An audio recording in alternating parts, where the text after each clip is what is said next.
The wagon was out of control, two horses wild with terror, a teacher frozen at the reins, and the entire town of Dry Creek watching death barrel toward Main Street. Ethan Cole didn't think. He just moved. What happened next would shatter the walls he'd spent 15 years building around his heart. This is the story of a man who believed love destroyed everything, until a woman proved that fear was the real killer. Stay with me until the end. Hit that like button and comment your city below so I can see how far this story travels. Now, let me take you back to where it all began. The sun hadn't yet burned the frost off the Montana grasslands when Ethan Cole rode into Dry Creek that October morning in 1883. His gelding, a gray brute named Ash, moved with the tired rhythm of a creature that knew its master's moods, steady, cautious, expecting nothing. Ethan kept his hat low and his eyes lower. The town had doubled in size since spring, spilling awkwardly beyond its original boundaries like a child outgrowing last year's boots. New faces everywhere. New voices. New complications he had no interest in navigating. He'd come for supplies. Coffee, lamp oil, ammunition, essentials that couldn't wait another week. The ranch sat 11 miles north, tucked against the foothills where the land turned rough and the neighbors turned scarce. That's how Ethan liked it. Distance was clarity. Solitude was survival.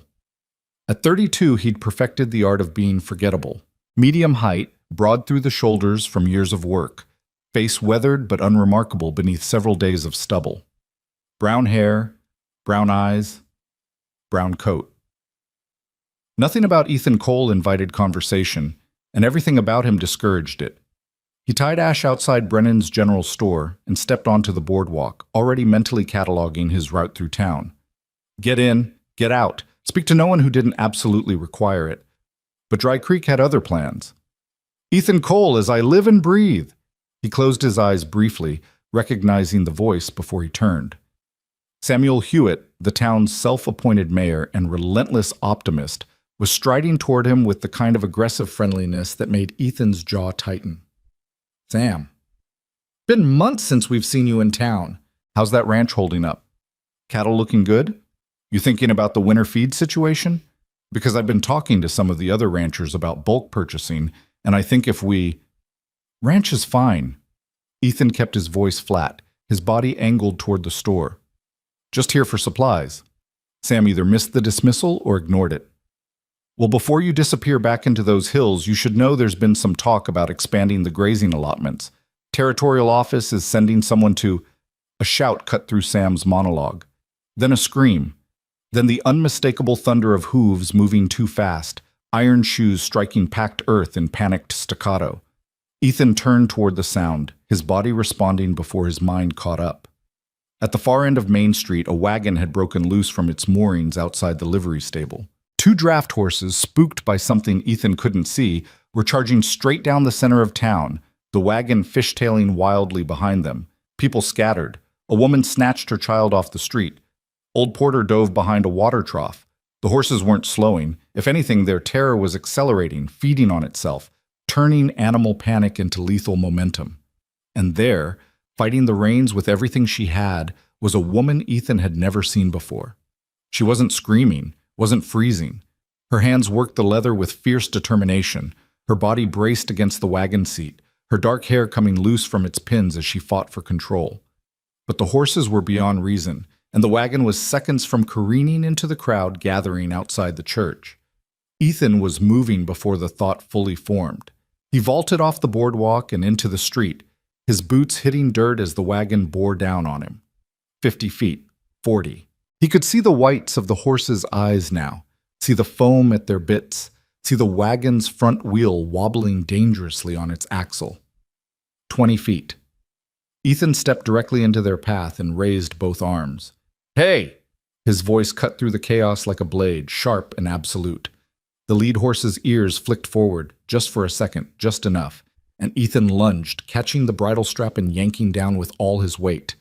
The horse reared, screaming, its massive head jerking sideways. Ethan held on, his boots skidding in the dirt as half a ton of terrified animal tried to shake him loose. The second horse crashed into the first, their traces tangling, and the wagon slewed violently to the left. For one terrible moment, Ethan thought it would flip, thought he'd misjudged everything, thought he was about to be crushed beneath wheels and hooves and his own goddamn recklessness. Then the woman on the wagon seat threw her entire body weight backward, hauling the reins with a strength that shouldn't have existed in her frame, and the horses stumbled to a halt 6 feet from the church steps. Silence dropped over Main Street like a curtain. Ethan stood in the dust, still gripping the bridle, his heart slamming against his ribs. The lead horse was trembling, sides heaving, but the panic was draining out of it now, replaced by exhausted confusion. He gentled his grip, murmuring low, wordless sounds, and felt the animal's head drop slightly. Behind him, the town was coming back to life. Voices rising, people rushing forward, Sam's excited babbling about heroics and quick thinking. Ethan ignored all of it. He was looking at the woman on the wagon seat. She was still holding the reins, her knuckles white, her breath coming hard. Mid-20s, he guessed.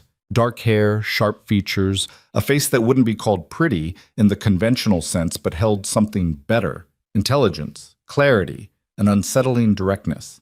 Her dress was simple, practical, gray wool that had seen wear.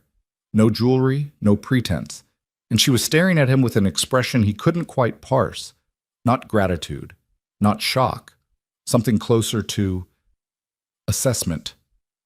You could have been killed. Her voice was steady. East Coast educated, touched with something that might have been Boston or Philadelphia. Not a trace of hysteria. Ethan released the horse and stepped back, suddenly aware of how many people were watching. Could have. Wasn't. That was either very brave or very stupid. Probably stupid. He turned away, dusting off his hands, already regretting the attention, already feeling the weight of dozens of eyes on his back, already wanting to be 11 miles north, where nobody asked questions or expected conversation. But Sam was there, clapping him on the shoulder with enough force to make Ethan wince. "Ethan Cole, you just saved Miss Hale's life. Margaret, this is the man I was telling you about. Owns the Cole Ranch up north. Keeps to himself mostly, but clearly he's got the kind of quick thinking we need around here." Margaret Hale, the new schoolteacher. Ethan had heard talk of her arrival last month, some educated woman from back east who'd taken the position when the previous teacher married and moved to Helena. The town had been buzzing about it for weeks, curious and skeptical in equal measure. She was climbing down from the wagon now, moving carefully, testing her legs. When she reached the ground, she smoothed her skirts and looked at Ethan directly.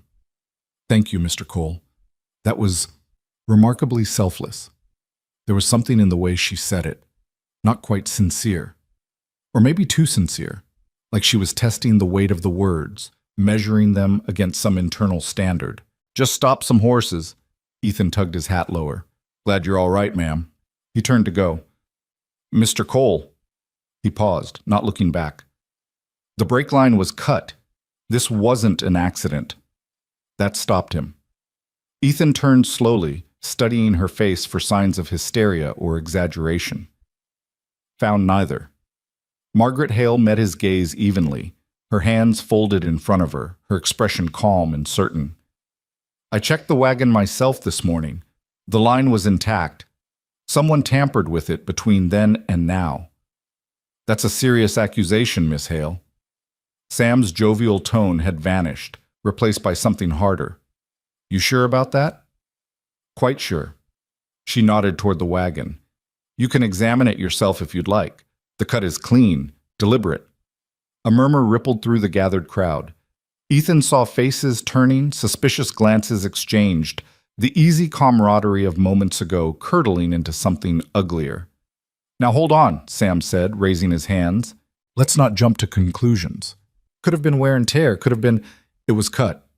Margaret's voice didn't rise, but it cut through Sam's placating like a knife. "I don't know by whom or why, but I know what I saw."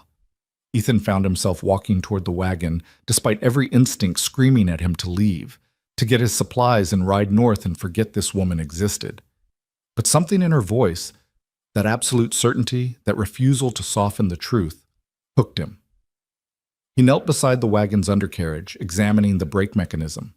The crowd pressed closer, curious and uncomfortable. Sam hovered, making worried noises about misunderstandings and new equipment. But Margaret was right. The line had been cut, not sawed through gradually, but sliced cleanly with a blade. Recently, too, the leather was still fresh where it had parted. Ethan stood, wiping his hands on his thighs. She's right. Someone did this. The murmur turned into an uproar. Who would do such a thing? That's attempted murder. We need to call the sheriff. The sheriff's in Helena for the week, dealing with that land dispute. Then we form a committee. We find out who's responsible. Ethan felt the situation spiraling, felt the town's fear and outrage building towards something stupid and dangerous. He'd seen it before. Good people turning into a mob because someone needed to be blamed, and anyone would do. He looked at Margaret Hale. She was watching the crowd with that same calm assessment, but he could see the tension in her shoulders, the way her hands had tightened on her skirts. She knew what was coming. Knew that being new, being educated, being from the East made her suspect by default. Knew that in a town like Dry Creek, different was dangerous. Enough! Ethan's voice wasn't loud, but it cut through the noise like cold water. Standing here shouting solves nothing. Miss Hale needs to get somewhere safe. The wagon needs to be secured. And whoever did this needs to know they failed. Sam blinked at him. Ethan, are you suggesting? I'm suggesting we handle this smart instead of stupid. Ethan turned to Margaret. You have somewhere to stay? The boarding house. Mrs. Chen's place. Good. Go there. Don't go anywhere alone until this is sorted out. She tilted her head slightly, studying him with those sharp, dark eyes. And you? I'm getting my supplies and going home. Of course you are. There was something almost amused in her tone, but also disappointed, like she'd expected better and wasn't surprised to be proven wrong. It stung more than it should have. Ethan tipped his hat, stepped back, and walked toward Brennan's store. Behind him, the crowd was still arguing. Sam was organizing some kind of investigation committee, and Margaret Hale was being escorted toward the boarding house by a cluster of concerned citizens. He'd done enough. More than enough. He'd saved her life, confirmed her story, and now he was done. That's what he told himself as he gathered his supplies with mechanical efficiency, paid without meeting anyone's eyes, and loaded everything onto Ash's saddle. That's what he kept telling himself as he rode north, leaving Dry Creek and its complications behind. But 3 days later, Ethan Cole did something he hadn't done in 15 years. He went back. The excuse was simple enough. He'd forgotten to order wire for fence repairs, needed to check on a delivery at the rail depot. Practical reasons. Nothing to do with a school teacher with dark eyes and a voice that didn't know how to lie. Except Ethan had never forgotten an order in his life, and the fence repairs could wait until spring. He rode into town just after noon on a Thursday, when the school would be in session and the streets relatively quiet. Tied Ash outside Brennan's again. Collected his wire. And then, instead of leaving, found himself walking toward the small white building at the edge of town where a hand-painted sign read, Dry Creek Schoolhouse. The sound of children's voices drifted through the open windows, recitation, rhythmic and careful. Ethan stood outside like an idiot, trying to figure out what the hell he was doing here. Mr. Cole. He turned. Margaret Hale was standing in the doorway, one hand on the frame, her expression unreadable. She wore a different dress today, dark blue, equally practical, and her hair was pinned back severely, though a few strands had already escaped. Miss Hale, are you lost? No, ma'am. Then you're here intentionally, which is somehow more concerning. But there was a hint of something in her voice. Not quite humor, but close. Ethan cleared his throat. Came to check if there'd been any more trouble. There hasn't, though I appreciate the concern. She paused. Would you like to come in? The children are practicing their multiplication tables. It's monumentally boring, but relatively safe. He should say no. Should tip his hat, walk away, ride north, and never come back. All right. Margaret stepped aside, and Ethan entered the schoolhouse for the first time since he was 12 years old. It smelled like chalk and paper, and the particular mustiness of old books. 20 children sat at rough-hewn desks, ranging from perhaps 6 to 14, all dressed in hand-me-downs and hope. They turned to stare at the stranger, their recitation faltering. This is Mr. Cole, Margaret said calmly. He's visiting today. Continue, please. 7 times 8? 56, a small girl in the front row called out. Excellent, Mary. 8 times 8? Ethan stood awkwardly near the door while Margaret guided her students through their lesson with quiet efficiency. No drama, no performance, just steady, patient instruction that assumed competence and demanded effort in equal measure. She was good at this, he realized, not just competent, but genuinely skilled. The children responded to her, not out of fear but respect. After perhaps 20 minutes, Margaret dismissed the class for afternoon recess. The children exploded toward the door with the contained chaos of youth, and suddenly Ethan was alone with her in the empty schoolhouse. "So," Margaret said, moving to straighten the desks, "you didn't really come to check on me." "I did. But that's not the only reason." Ethan said nothing. Margaret looked at him directly, and there it was again, that unsettling clarity, like she could see past his defenses to the truth he wasn't ready to admit.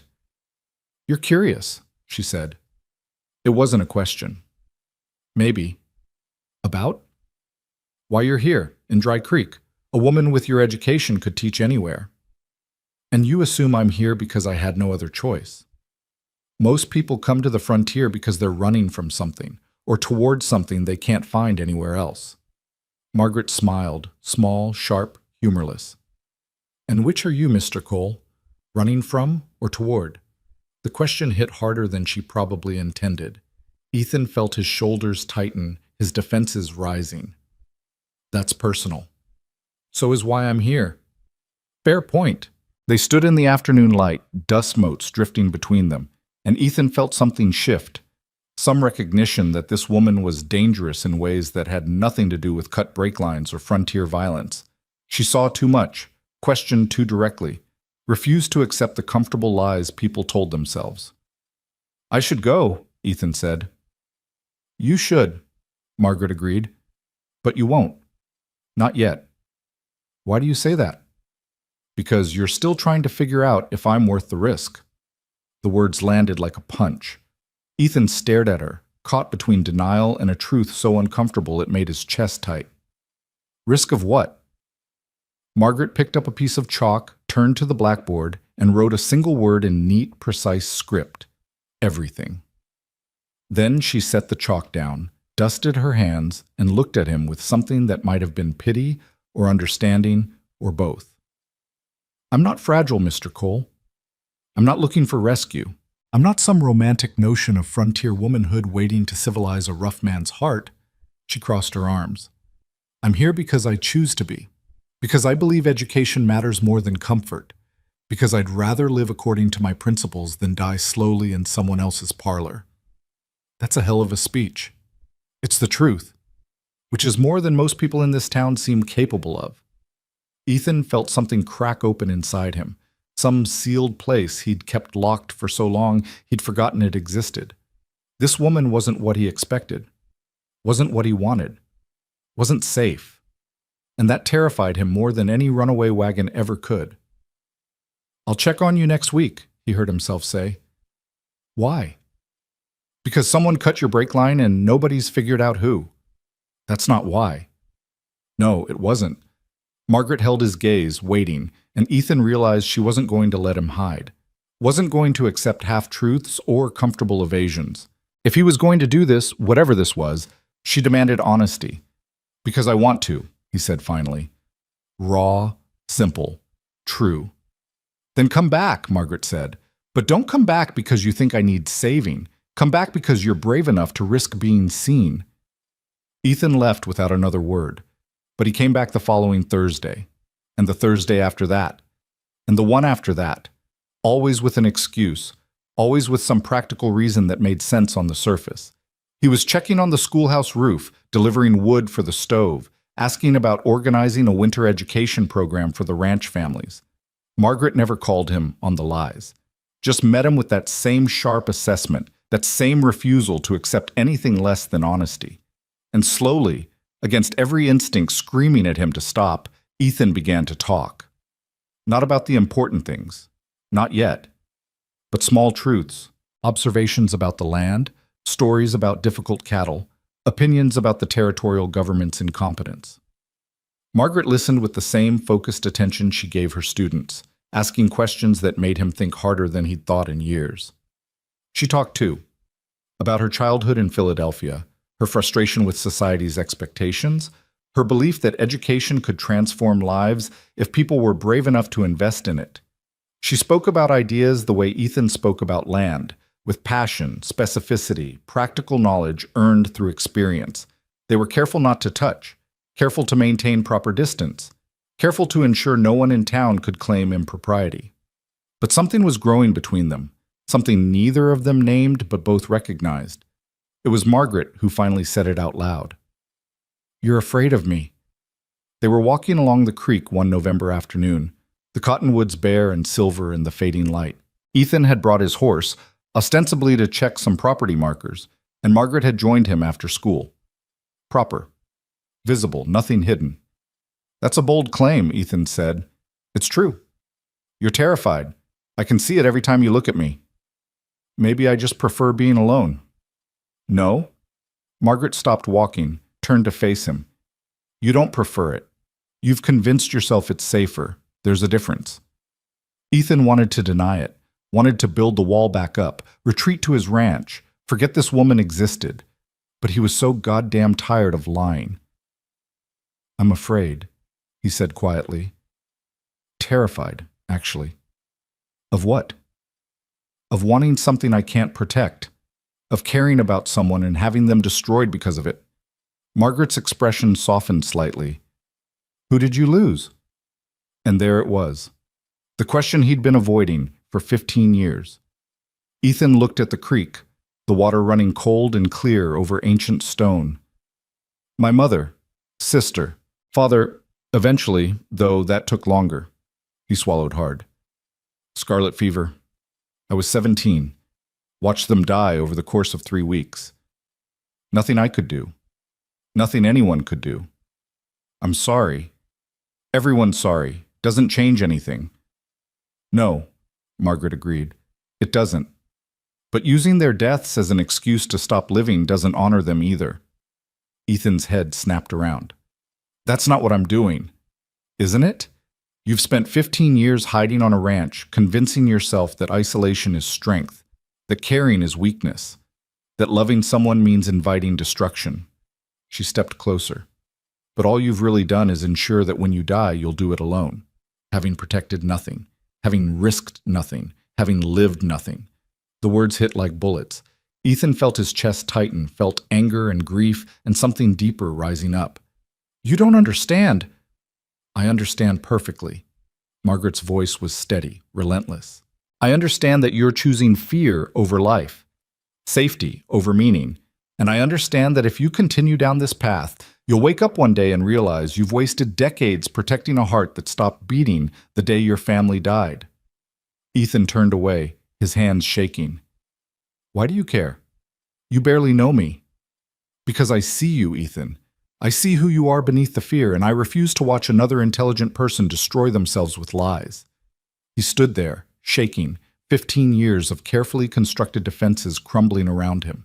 Everything he'd believed, everything he'd built, everything he'd told himself about survival and solitude, all of it suddenly felt hollow. "What do you want from me?" His voice came out raw, broken.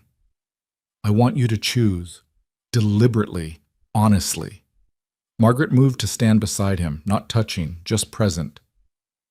"I want you to stop hiding behind practicality and admit that you're lonely, that you want connection, that you're capable of more than just surviving. And if I do, if I admit all that," Ethan looked at her, "what then? Then we see what happens. Together. Without guarantees, without certainty. With nothing but the courage to try." Ethan closed his eyes, breathed, felt the November wind cutting through his coat and the weight of 15 years pressing on his shoulders. "I don't know how," he whispered. "Yes, you do.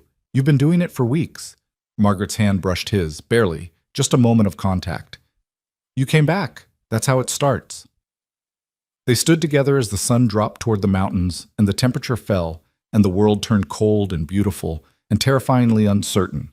And for the first time in 15 years, Ethan Cole allowed himself to hope.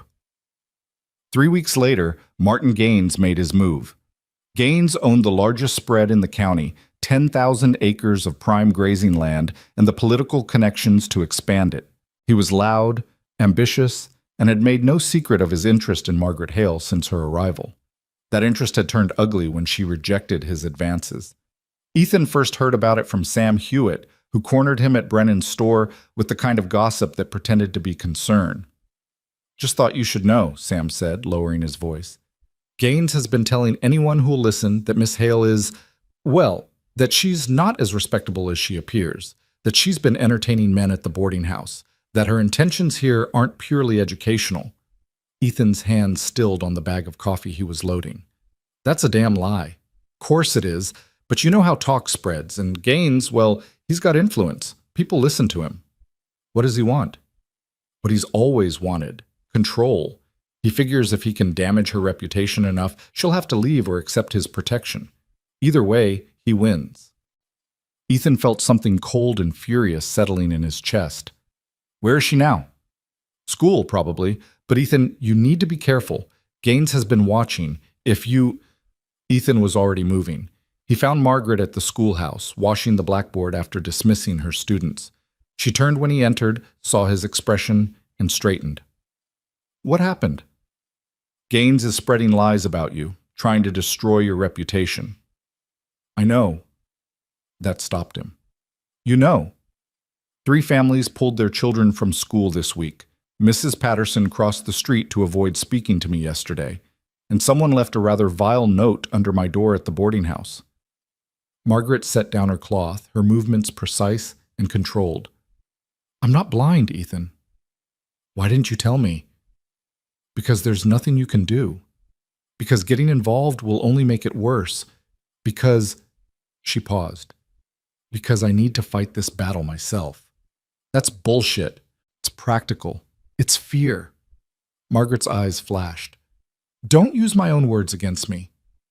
"Then don't lie to me." Ethan crossed the room, stopping a few feet away. "You said I was choosing fear over life. You were right, but you're doing the same thing now.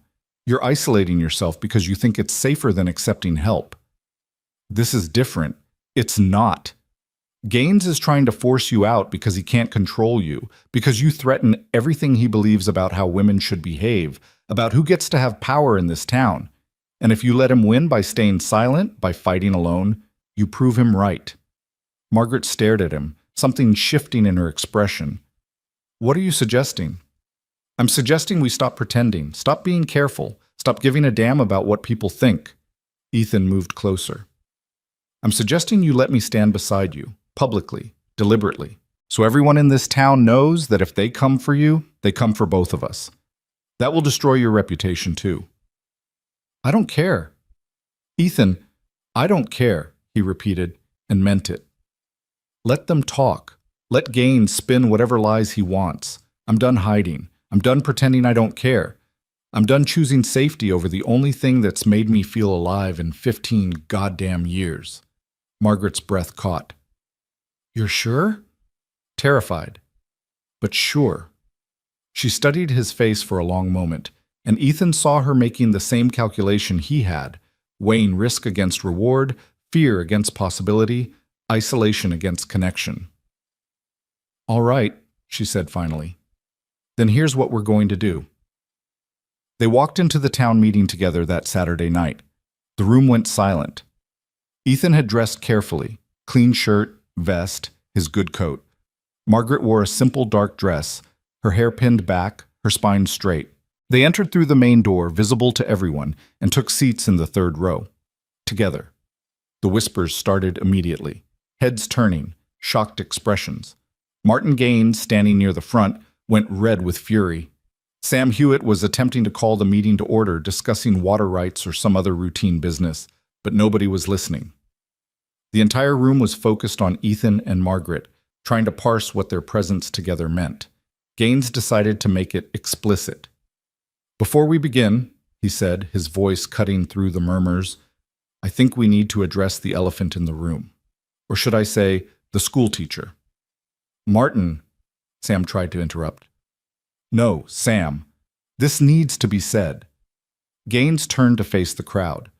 "We brought Miss Hale here to educate our children, to provide moral guidance. But it seems she's been providing other kinds of guidance as well, to certain unmarried men, in private. The room erupted. Ethan started to stand, but Margaret's hand on his arm stopped him. "Let me," she said quietly. She rose and the room gradually quieted, everyone watching to see what the accused schoolteacher would say. "Mr. Gaines is correct," Margaret said, her voice calm and clear. "I have been spending time with Mr. Cole, in public, during daylight hours, with absolutely nothing to hide." Gaines sneered. "That's not what I've heard." "Then you've heard lies." Margaret didn't raise her voice, but somehow it filled the room anyway. "Which you've been spreading deliberately because I refused your advances. Because I dared to suggest that owning land doesn't entitle you to own people. Because I represent everything you fear, a woman who thinks for herself and refuses to be controlled. That's slander. It's truth, which is why you're so desperate to destroy me before anyone else realizes it." The room was utterly silent now. Ethan watched faces changing, people reconsidering, the narrative Gaines had been building starting to crack. "Furthermore," Margaret continued, "Mr. Cole and I are courting, openly, with honorable intentions. If that offends anyone's sensibilities, I invite them to explain exactly which principle we're violating. I'm an unmarried woman. He's an unmarried man. We're both adults. We've been entirely proper in our conduct. So please," she looked directly at Gaines, "tell me what rule we've broken besides your belief that you have any say in my choices." Gaines opened his mouth, closed it. His face cycled through several shades of red. "That's what I thought," Margaret said. She turned to address the room.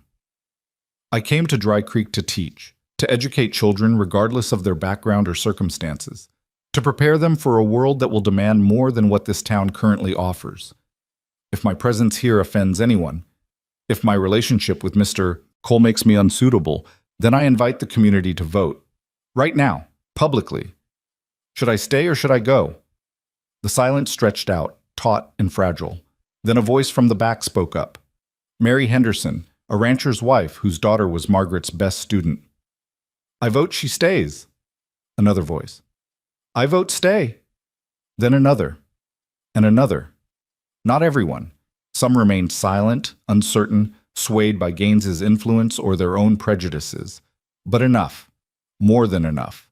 Sam, looking relieved, called for a formal count. 43 to stay, 19 to leave, 8 abstentions. Margaret had won. Gaines stormed out, making threats about territorial authorities and proper conduct. His supporters followed. But the majority remained, and as the meeting resumed, Ethan felt something fundamental shift. He'd chosen, publicly, irrevocably. He'd stood beside Margaret Hale in front of the entire town and declared himself without equivocation. And instead of destroying him, it felt like freedom. After the meeting, they walked back to the boarding house in the cold November night. Neither spoke until they reached the front steps. "Thank you," Margaret said quietly. "For what?" "For being brave enough to stand with me. For choosing risk over safety." She looked up at him, and in the lamplight spilling from the window, Ethan saw something he'd never expected to see again. Hope. "I meant what I said in there," he told her, "about courting, about honorable intentions. I know. I'm not easy, Margaret. I'm stubborn and solitary, and I don't know how to—" "Ethan." She put her hand on his chest, directly over his heart. "I don't need easy. I need honest. I need someone who sees the world clearly and chooses to engage with it anyway. I need someone who's willing to be changed by love instead of destroyed by fear. Can I be that person?" "You already are." He kissed her then, careful and certain, and felt 15 years of armor finally fall away. When they parted, Margaret smiled, a real smile, warm and unguarded. "So," she said, "what happens now?" Ethan looked at this woman who'd shattered every belief he'd held about survival and safety and solitude, who'd demanded honesty when it would have been easier to accept lies, who'd seen him at his most broken and called him toward something better. "Now," he said, "we figure it out, together." And that's exactly what they did. Winter came hard that year, dropping temperatures low enough to freeze the creek solid by mid-December. Ethan found himself making the ride into Dry Creek more often than he'd ever intended. always with some excuse that fooled no one, least of all himself. He'd check on Margaret between her teaching hours, bring firewood for the schoolhouse stove, linger over conversations that stretched longer each time. They were careful still. Proper. Margaret had won her battle at the town meeting, but both of them understood how fragile public opinion could be. Small towns had long memories and sharp teeth, so they courted in full view, walks along Main Street, Sunday dinners at the boarding house with Mrs. Chen as chaperone, conversations on the schoolhouse steps where anyone passing could see them. But the careful distance was wearing on Ethan, not because he wanted impropriety, but because every moment with Margaret made him want more time, more honesty, more of whatever this thing between them was becoming. She challenged him constantly, never letting him retreat into comfortable silence, always pushing him to articulate thoughts he'd kept buried for years. "You're doing it again," she said one afternoon in late December. They were sitting on a bench outside Brennan's store, ostensibly watching the town prepare for Christmas, but really just existing in each other's presence. "Doing what?" "Retreating into your head. I can see it happening. You get this look, like you're calculating distances and exits." Ethan shifted uncomfortably. "Maybe I'm just thinking. About how to leave? That's not fair." "It's accurate." Margaret pulled her shawl tighter against the wind. "Every time we get close to something real, something vulnerable, you start planning your escape route. You're doing it right now." She was right, and they both knew it. Ethan had been thinking about the ranch, about the cattle he needed to check on, about whether he could justify staying in town another hour or whether he should ride out before the weather turned worse. "I don't know how to do this," he admitted quietly. "How to be present. How to stop treating every conversation like it might be the last one. Then stop trying to control the outcome. Just be here. With me. Right now." Margaret looked at him with those sharp, dark eyes that never let him hide. "Can you do that? Can you just sit here without planning 3 moves ahead?" Ethan took a breath, released it, made himself focus on the immediate present, the cold air on his face, the sound of children playing in the snow across the street, Margaret's shoulder barely touching his through layers of winter clothing. "I'm scared," he said, raw and simple. "I know. Of losing you, of getting too close, and then having everything taken away again. I know that too." Margaret's hand found his, hidden between their bodies where casual observers wouldn't see. "But Ethan, you're so focused on potential loss that you're missing what we already have, this moment, this conversation, the fact that you're here at all. Is it enough? Just moments? It's everything. Moments are all anyone ever has." They sat in silence for a while, and Ethan tried to practice what she was teaching him, being present, accepting uncertainty, letting go of the desperate need to control outcomes. It felt like learning to walk again. Every instinct screamed at him to pull back, to protect himself, to maintain distance. But Margaret's hand was warm in his, and she wasn't asking him to be perfect, just honest. "I'm glad you're here," he said finally. "Good. So am I." It was enough. For now. The trouble started again in January, though it came from a different direction this time. Ethan was at the rail depot collecting a shipment of supplies when he overheard 2 men talking near the loading platform. He didn't recognize them, probably drifters or hired hands from one of the larger ranches, but their conversation stopped him cold. "Heard there's good money in it. 300 head, maybe more. Just sitting out there waiting. Cole's place? That's asking for trouble. Man's got a reputation. Man's got a woman now, spending all his time in town instead of watching his stock. Makes him soft. Makes him vulnerable." Ethan stepped around the corner, his movements deliberate. Both men went silent, their eyes widening slightly when they saw him. "You were saying?" His voice was quiet, dangerous. The first man, younger and clearly stupider, tried to bluff. "Just talking, friend. No harm meant." "I'm not your friend, and you're talking about rustling my cattle." "Now hold on. No." Ethan moved closer, keeping his voice low enough that no one else at the depot could hear. "You hold on. I know exactly what you're planning, and I know who sent you. Martin Gaines wants to hit my ranch while I'm distracted, make me look weak, maybe force me to sell out cheap. But here's what's going to happen instead. You're going to ride back to Gaines and tell him that if one head of my stock goes missing, I'll know exactly where it went, and I won't go to the sheriff. I'll come for him directly. Understood?" The second man, older and smarter, grabbed his companion's arm. "Understood. We were just talking, Cole. Nothing more. See that it stays that way." They left quickly, and Ethan stood in the cold January air feeling something dark and familiar settling over him. This was what he'd feared. This was why isolation had felt safer. The moment you cared about something, the moment you let people see what mattered to you, they found ways to use it against you. He should have expected it. Should have known that Gaines wouldn't forget his humiliation at the town meeting. Should have realized that showing weakness, showing love, would make him a target. The smart thing would be to pull back. Stop courting Margaret so publicly. Return to the ranch full-time, watch his stock, protect what was his through vigilance and distance. But even as the thought formed, Ethan knew he wouldn't do it, couldn't do it, because pulling back now would mean proving Gaines right, would mean admitting that love was a liability, that caring made you vulnerable, that the only safety was solitude. And Margaret had taught him better than that. He found her at the schoolhouse, dismissing her students for the day. She took one look at his face and sent the last straggling children home with gentle firmness. "What happened?" Ethan told her. All of it. The conversation at the depot, Gaines's probable involvement, the threat hanging over everything they'd built.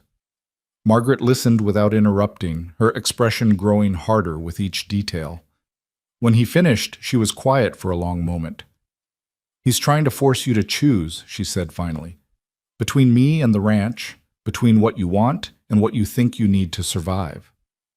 He's trying to prove that caring about you makes me weak. Does it?" "No." Ethan said it without hesitation. "It makes me terrified, but not weak." "Then what are you going to do?" That was the question, wasn't it? Ethan walked to the window, looking out at the snow-covered street, the mountains beyond, the vast territory he'd chosen 15 years ago because it promised isolation and safety. "I'm going to go home," he said slowly. "Check on the ranch. Make sure the stock is secure. Hire some temporary help if I need to." He turned to face Margaret. "And then I'm going to come back, because I'm not letting Gaines dictate my choices. I'm not letting fear win." "How long will you be gone?" "A week, maybe 2. Margaret nodded, but he saw something flash across her face. Worry, quickly controlled. She was scared too, he realized. Scared that he'd leave and not come back. Scared that distance would give him an excuse to retreat. "Margaret?" He crossed the room, took her hands. "I'm coming back." "You can't promise that. Anything could happen." "I'm coming back," he repeated more firmly. "Not because I have to, because I choose to. Because you've taught me that running from fear doesn't make you safe. It just makes you alone." She searched his face, and whatever she saw there must have satisfied her because some of the tension left her shoulders. 2 weeks, she said. "If you're not back in 2 weeks, I'm coming to find you." "That's a long ride in winter." "Then you'd better come back." He almost kissed her then, but they were still visible through the schoolhouse windows, still subject to the town's watchful eyes. So instead, he squeezed her hands once, released them, and stepped back. 2 weeks, he promised. The ride back to the ranch was brutal. A storm had blown in overnight, dropping 6 inches of snow and turning the trail into a treacherous maze of hidden ice and drifts. Ash struggled through it gamely, but by the time they reached the ranch house, both horse and rider were exhausted. Ethan spent the next 3 days checking stock, repairing fence lines damaged by the storm, and generally ensuring that his cattle were accounted for and secure. Nothing seemed amiss. No signs of rustling attempts. No evidence that Gaines's men had made good on their implied threats. But the conversation at the depot haunted him. Not because he feared the physical threat. Ethan could handle rustlers if they came, but because it forced him to confront an uncomfortable truth. His ranch wasn't enough anymore. For 15 years, it had been everything. His purpose, his protection, his reason for existing. The land had given him a sense of control in a world that had taken everything else. But now, riding the fence lines alone, checking cattle in the bitter cold, returning each night to an empty house, it felt hollow. He missed Margaret, missed her sharp observations and her refusal to accept easy answers, missed the way she pushed him to articulate thoughts he barely knew he had. missed the simple presence of another person who saw him clearly and chose him anyway. And that realization was terrifying in its own right. Because if the ranch wasn't enough anymore, if solitude had stopped being sufficient, then he'd have to rebuild his entire understanding of what survival meant. On the fourth day, Ethan was riding the north pasture when he found the calf. It was a late birth, probably from the heifer he'd been watching last fall. The mother was standing over it protectively, but even from a distance, Ethan could see something was wrong. The calf wasn't moving right, wasn't trying to stand. He approached slowly, speaking low to calm the anxious mother. When he got close enough to examine the newborn, his heart sank. The calf's front leg was malformed, twisted at an angle that would never heal properly. It couldn't stand, couldn't nurse, couldn't survive. The practical thing, the thing Ethan had done a dozen times before, was to put the animal down quickly, end its suffering, accept the loss and move on. But his hand hesitated on his rifle. He thought about Margaret, about her insistence that choosing life over safety mattered, about how she'd called him out for protecting a heart that had stopped beating, about how she'd demanded he engage with the world instead of hiding from it. This calf was going to die. There was no saving it, no magical intervention that would straighten that leg or give it a fighting chance. But maybe how he chose to engage with that death mattered. Ethan dismounted, gathered the calf carefully, and carried it to the barn. He made a space in the corner, laid the newborn down on fresh straw, and sat with it as the life slowly left its body. He didn't look away, didn't distance himself, just bore witness to the end, acknowledging the loss instead of treating it like just another necessary task. When it was over, he buried the calf properly, marked the spot, and only then allowed himself to feel the weight of what had happened. It was a small thing, a single animal that would never have survived anyway. But somehow it felt significant, like practice for a larger lesson he was still learning, that you could acknowledge loss without being destroyed by it, that you could care about something fully, even knowing it wouldn't last. That presence mattered more than protection. Margaret would understand, he thought. She'd see what he was trying to learn, even if he couldn't quite articulate it yet. He rode back to the house as the sun set, feeling exhausted and raw and strangely at peace. On the sixth day, the weather turned worse. Another storm rolled in from the north, this one meaner than the last. The temperature dropped below zero, wind screaming across the open country with enough force to knock a man off his feet. Ethan secured the barn, brought the horses inside, and settled in to wait it out. The storm lasted 3 days. 3 days of howling wind and snow so thick he couldn't see the barn from the house windows. 3 days of checking and rechecking supplies, keeping the fire going, making sure the livestock had enough shelter to survive. And 3 days of absolute isolation that nearly broke him. Because for the first time in 15 years, solitude didn't feel like safety. It felt like prison. Ethan found himself pacing the small cabin, unable to settle.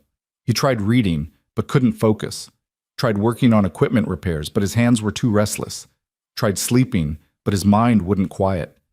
All he could think about was Margaret, whether she was safe in the boarding house, whether the schoolhouse roof was holding against the storm, whether she was worried about him, whether she thought he'd decided not to come back.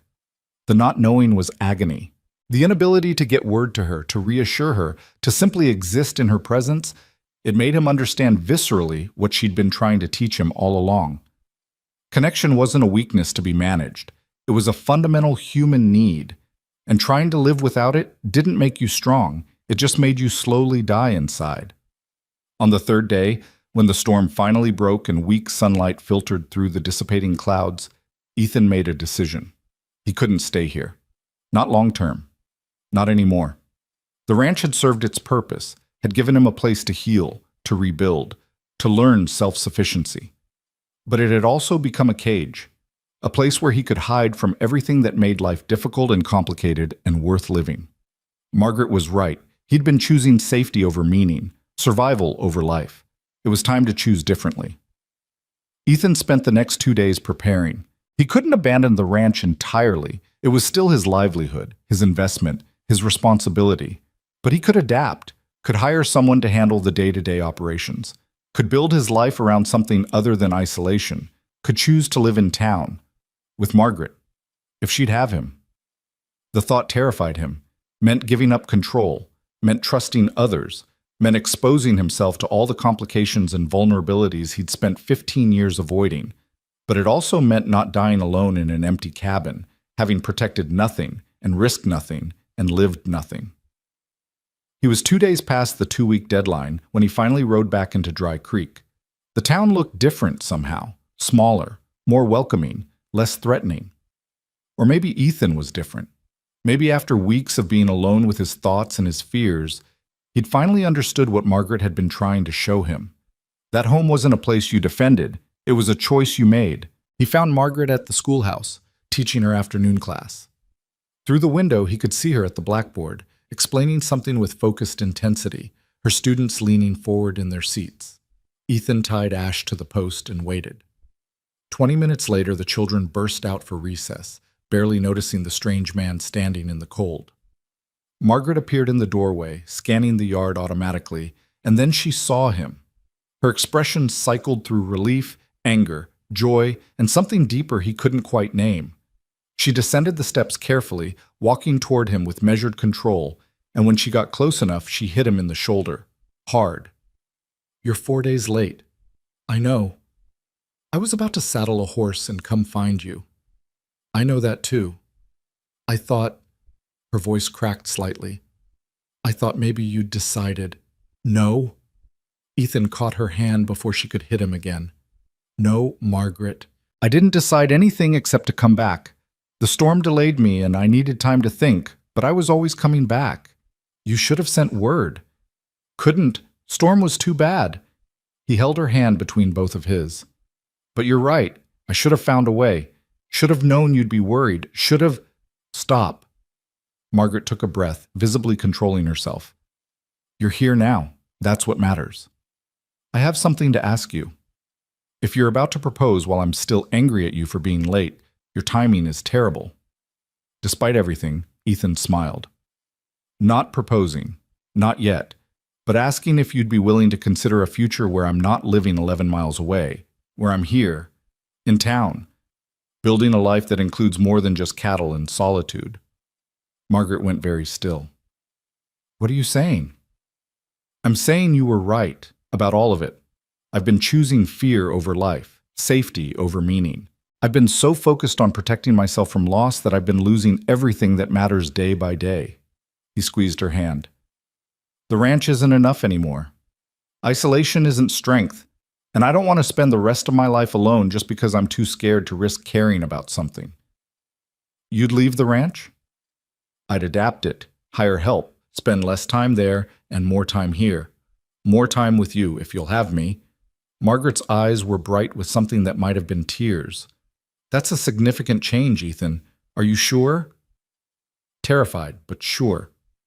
She studied his face for a long moment, and Ethan made himself stand there without flinching, without retreating, letting her see every ounce of his fear and hope and desperate determination to be different than he'd been. Whatever she saw must have been enough, because she nodded once, decisive. "Then yes, I'll have you. I'll build this life with you, on one condition." "What's that?" "You have to keep choosing, deliberately, every day. Not just once when the fear gets overwhelming, but constantly. You have to choose connection over isolation, honesty over comfort, presence over protection."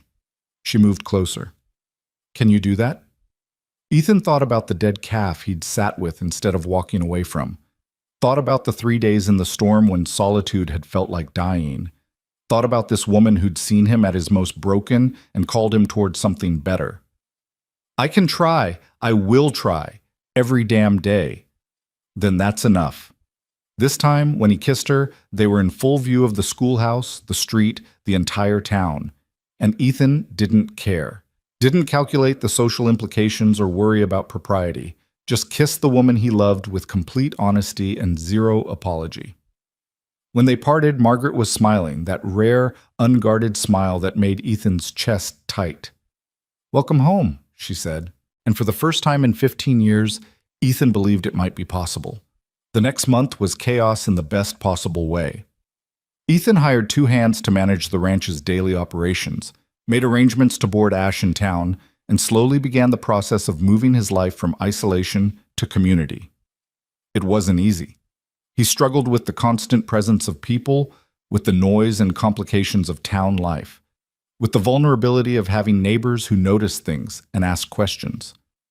But Margaret was there, patient and relentless, refusing to let him retreat when things got difficult. She pushed him to accept dinner invitations, to participate in town meetings, to engage with the world he'd avoided for so long. And slowly, grudgingly, Ethan began to understand what he'd been missing. Community wasn't a threat. It was a resource. People weren't all waiting to hurt him. Some of them genuinely wanted to help. It was a revelation that felt both obvious and profound. In late February, Sam Hewitt approached Ethan with a proposal. The territorial government was organizing a major cattle drive to the railhead in Billings, combining stock from multiple ranches to maximize efficiency and security. The money was substantial, enough to secure Ethan's financial future for years. But the drive would take 6 weeks, maybe more, through difficult country and unpredictable weather. It was exactly the kind of opportunity Ethan had worked toward for years, the kind of thing that could transform a modest operation into something significant. It was also exactly the kind of thing that would require him to leave Margaret, to choose the ranch over their relationship, security over connection, practical necessity over personal commitment. Ethan stood in Sam's office looking at the contract and felt everything Margaret had taught him hanging in the balance. "I need to think about it," he said. Sam blinked. "Think about it? Ethan, this is a fortune. This is everything you've been working toward." "I know, but it's not a decision I can make alone anymore." He found Margaret grading papers at the boarding house that evening. She looked up when he entered, saw his expression, and set down her pen. "What happened?" Ethan told her about the cattle drive, the opportunity, the money, the timing. Margaret listened quietly, and when he finished, she asked the question he'd been dreading. "What do you want to do?" "I don't know. Practically, it makes sense. Financially, it's the smart choice, but it means leaving. For 6 weeks or more. Right when we're building something. Right when I'm learning how to be present instead of distant." Ethan sat down heavily. "I'm afraid that if I choose the ranch over you even once, it'll prove that I haven't really changed, that I'm still the same person who chooses safety over meaning." "Do you think that's true?" "I don't know. That's what scares me." Margaret was quiet for a long moment, her fingers drumming lightly on the table. When she spoke, her voice was careful, thoughtful. "I think you're confusing presence with proximity. They're not the same thing." "How do you mean?" "Being present doesn't mean physically being here every moment. It means engaging honestly with your life, your choices, your commitments, wherever you are. It means not hiding behind practical necessity when you're really running from fear." She looked at him directly. "So the question isn't whether you should go on the drive. The question is why you'd go. Are you going because it's genuinely important to your future? Or are you going because it gives you an excuse to retreat?" Ethan sat with that, turning it over in his mind. And slowly, with Margaret's patient gaze on him, he began to untangle his own motivations. The money was important. The ranch's future was important. But if he was honest, truly honest, part of him wanted to go because it was familiar. Because 6 weeks on a cattle drive was a known quantity, something he understood and could control. Because being alone with animals and weather and distance was easier than continuing to learn how to be vulnerable with another person. "I think," he said slowly, "that I want to go for the wrong reasons. Maybe, but maybe you also want to go for the right ones. How do I tell the difference?" Margaret reached across the table, took his hand. "You ask yourself, if you go, will you spend the entire time wishing you were here? Will you be present on the drive, or will you be mentally running away? And if you stay, will you resent me for it? Will you feel trapped by this relationship instead of choosing it freely?" Those were harder questions. Ethan closed his eyes, made himself sit with the discomfort of not having easy answers. "I think," he said finally, "that if I go, I'll miss you terribly. But I won't be running away. I'll be handling my responsibilities so that when I come back, we can build something stable together. Something that isn't dependent on me abandoning everything I've worked for. And if I stay, I'd wonder if I was choosing you out of fear of losing you, rather than choosing you because I genuinely want to build this life." Margaret nodded slowly. "Then go." "What?" Go on the drive, handle your business, secure your future. She squeezed his hand. But come back. And when you do, come back because you choose to, not because you're obligated to. Come back ready to build something real. Ethan stared at her, feeling something shift in his chest. You're sure? I'm sure that I don't want a relationship built on fear of loss. I want a partnership built on deliberate choice, and that means trusting you to go do what you need to do, and trusting myself to still be here when you return. It was the most generous, terrifying gift anyone had ever given him. Complete trust. No manipulation, no demands, just honest acknowledgement that they both had lives and choices and futures that needed tending. I love you, Ethan said, simple and true.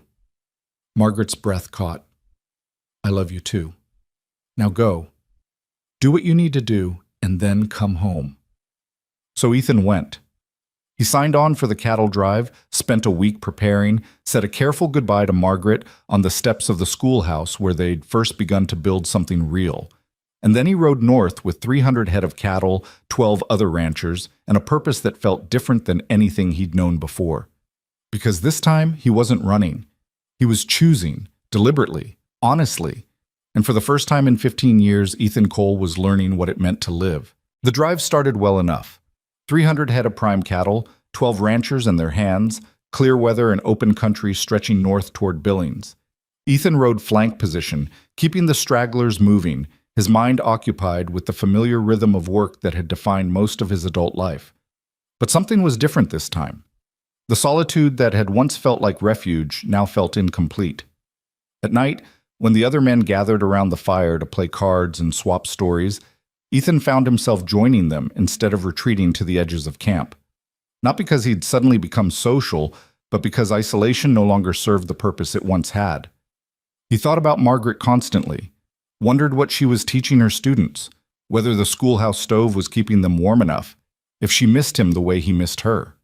The longing was physical, an ache in his chest that didn't fade with distance. But it wasn't the desperate, fearful thing he'd expected. It was clean, honest. The natural consequence of loving someone and choosing to be temporarily apart. Sam Hewitt rode up alongside him on the fourth day, his horse matching Ash's steady pace. You're different, Sam observed without preamble. How so? Can't quite put my finger on it. Less closed off, maybe, like you're actually here instead of just going through the motions. Sam squinted at the horizon. That schoolteacher's doing, I suspect. Ethan didn't deny it. She has a way of making you see things clearly. That she does. Whole town's talking about you two, you know? Some folks think you're crazy for courting such a strong-minded woman.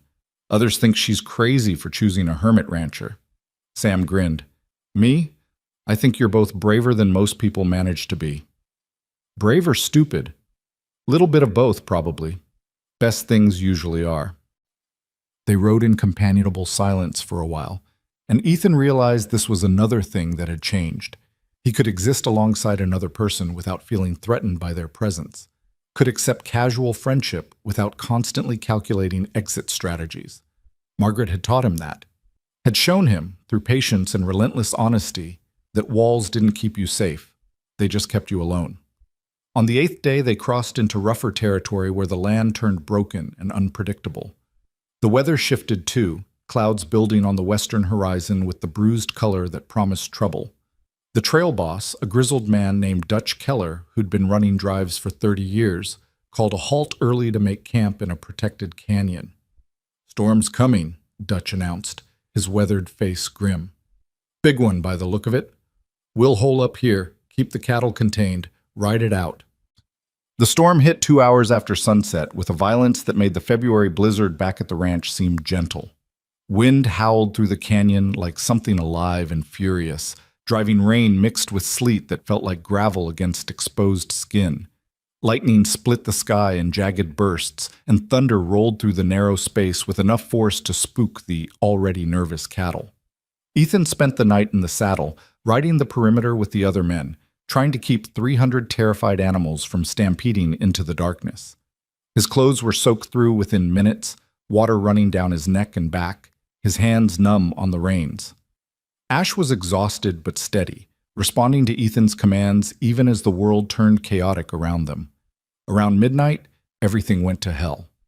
A lightning strike hit a dead cottonwood 50 yards from the main herd. The tree exploded in a shower of sparks and burning wood, and the cattle broke. Just shattered into panicked motion, 300 animals suddenly running in every direction at once, their bellowing mixing with thunder and wind into a cacophony of pure terror. Ethan kicked Ash into motion, chasing after the cattle streaming toward the canyon's narrow mouth. If they got out into open country in this storm, scattered across miles of darkness and broken ground, they'd lose half the herd or more. Everything depended on containing them here, in this canyon, until the storm passed and reason returned. He saw Dutch ahead, trying to block the canyon mouth, his horse rearing and spinning as cattle surged around him. Sam was there too, and two other ranchers Ethan barely knew. They were forming a living wall, their horses pressed shoulder to shoulder, trying to turn the herd back on itself. Ethan joined them, adding Ash's bulk to the barrier. For a few desperate minutes it worked. The lead cattle turned, confused by the obstruction, milling in chaotic circles while the rest of the herd pressed forward from behind. Then someone screamed. Ethan turned his head, saw one of the younger hands, kid named Billy, maybe 19, trying to control a spooked horse near the canyon wall. The horse reared, Billy lost his balance, and suddenly he was falling, tumbling into the mass of churning cattle with nothing but his own body between him and thousands of pounds of panicked beef. Without thinking, Ethan wheeled Ash around and drove straight into the herd. It was insanity, suicide, the kind of reckless move that got cowboys killed on every drive. But Ethan's body was moving on pure instinct, his mind clear and focused in a way it had never been before. He found Billy in the chaos, the kid curled on the ground trying to protect his head while hooves crashed down around him. Ethan leaned low into saddle, grabbed Billy's jacket with one hand, and hauled him up with a strength born of desperation. The kid weighed next to nothing, all bones and fear, and Ethan dragged him across Ash's neck like a sack of grain, then kicked the horse toward the canyon wall where the press of bodies was thinner. They almost made it. Almost. Ethan felt the impact before he understood what had happened. Something massive slammed into Ash's hindquarters, probably a bull, panicked and blind, and the horse went down. Ethan kicked free of the stirrups, managed to push Billy toward the canyon wall, but his own momentum carried him the wrong direction. Into the herd. Into the darkness. Into the churning mass of terrified animals that couldn't see him and wouldn't care if they could. Pain exploded across his ribs, then his shoulder. Then something caught his leg and twisted, and Ethan heard himself scream over the thunder and the bellowing and the sound of his own bones breaking. He tried to stand, to fight his way clear, but his leg wouldn't hold him. Tried to crawl, but cattle were everywhere, their hooves striking ground and flesh with equal indifference. The world was spinning, tilting, fragmenting into discrete moments of agony separated by brief seconds of nothing. Then Dutch was there, his horse plowing through the herd like a battering ram. He grabbed Ethan's collar, started dragging him, and Ethan felt consciousness slipping away like water through his fingers. The last thing he saw before darkness took him was the storm still raging overhead, lightning illuminating clouds that looked like mountains, like monuments, like the end of everything. He woke to fire. Not the herd, not the storm, something worse, something internal. His entire body felt like it was burning from the inside out, every nerve screaming, every breath a battle against some invisible weight crushing his chest. Ethan tried to move and immediately regretted it. Pain lanced through his ribs, his shoulder, his leg. He made a sound that might have been a curse or a whimper and forced his eyes open. Canvas overhead, a tent, daylight filtering through, weak and gray, the smell of wood smoke and something medicinal. Voices nearby, low and worried. Never seen infection set in that fast. Bullet's still in there. We can't get it deep enough. Maybe if we could get him to a doctor, but the nearest town's 3 days' ride. Bullet. The word penetrated the fog of pain and confusion. Ethan tried to process it, the storm, the stampede, the cattle, but no guns. Nobody had fired any guns. He's awake. Sam's face appeared above him, drawn and exhausted. Easy, Ethan. Don't try to move. You're pretty banged up. What? His voice came out like gravel, throat raw and painful. What happened? You got caught in the stampede, saved Billy's life, got yourself half killed in the process. That was 3 days ago. 3 days. Ethan tried to understand that. 3 days of nothing. 3 days lost to fever and pain. The bullet wasn't a stampede injury. That happened after. Sam's expression went dark. Rustlers hit us the morning after the storm, while we were still scattered and trying to regroup. We fought them off, but you caught a round in the shoulder. Been unconscious and feverish ever since. Rustlers. Ethan closed his eyes, trying to push through the pain and confusion to understand the shape of what had happened. The stampede had been an accident, weather and fear, and bad luck. But the rustlers, that was deliberate, organized. The kind of thing that required planning and opportunity. The kind of thing Martin Gaines might arrange. How many did we lose? 70 head. Could have been worse.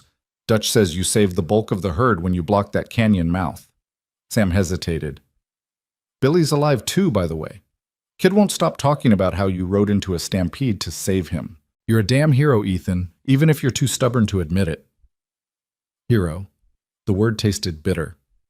Heroes didn't end up shot and broken and burning with infection in a tent 3 days from civilization. I need to get back, Ethan managed. Need to. You're not going anywhere. You can barely breathe, your leg's broken, and that shoulder wound is infected worse than anything I've seen outside a war. Sam's voice was gentle but firm.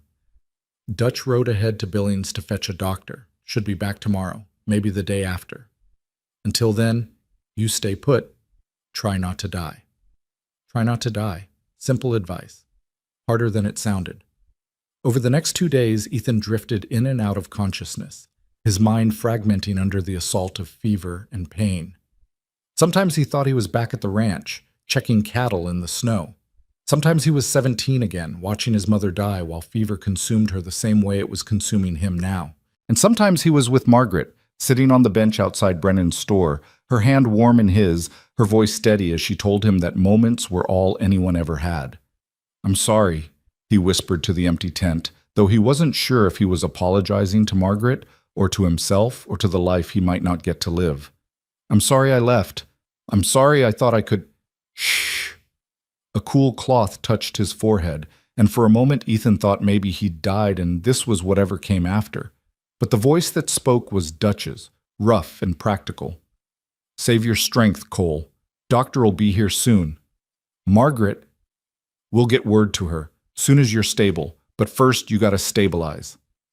Ethan wanted to argue, wanted to explain that Margaret needed to know now, needed to understand that he hadn't chosen to leave her, that the drive had turned dangerous and wrong and nothing like what he'd planned. But the words wouldn't come, and the fever was pulling him back down into darkness. In the depths of that darkness, Ethan confronted the truth he'd been avoiding since the day Margaret had challenged him outside the schoolhouse. He was terrified of dying. Not because of the physical end.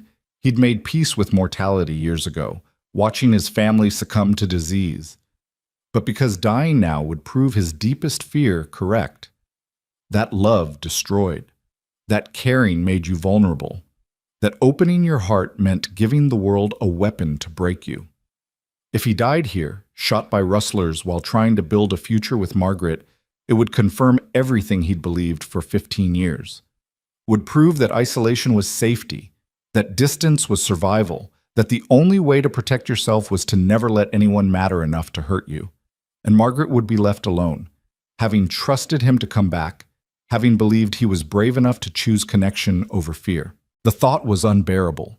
Ethan fought the fever with everything he had, fought through pain that made him want to scream, through delirium that tried to convince him he was already dead, through moments of absolute despair when surrender seemed easier than survival.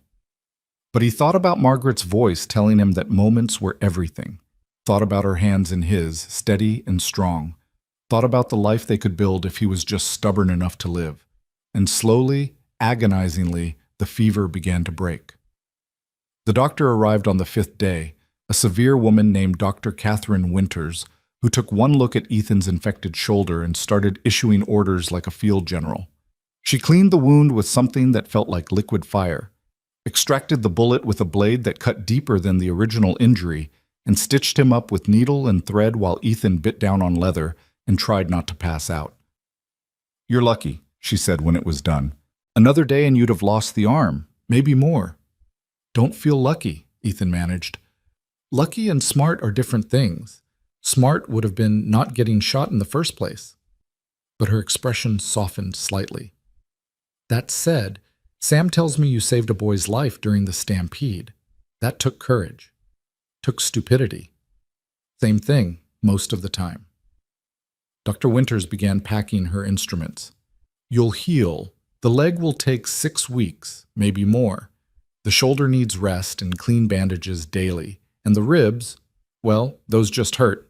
Not much to be done except wait." "When can I travel?" "You shouldn't. Not for at least 2 weeks. Need to get back to Dry Creek. There's always someone." Dr. Winters cut him off. "But that someone would rather have you alive and late than dead and punctual.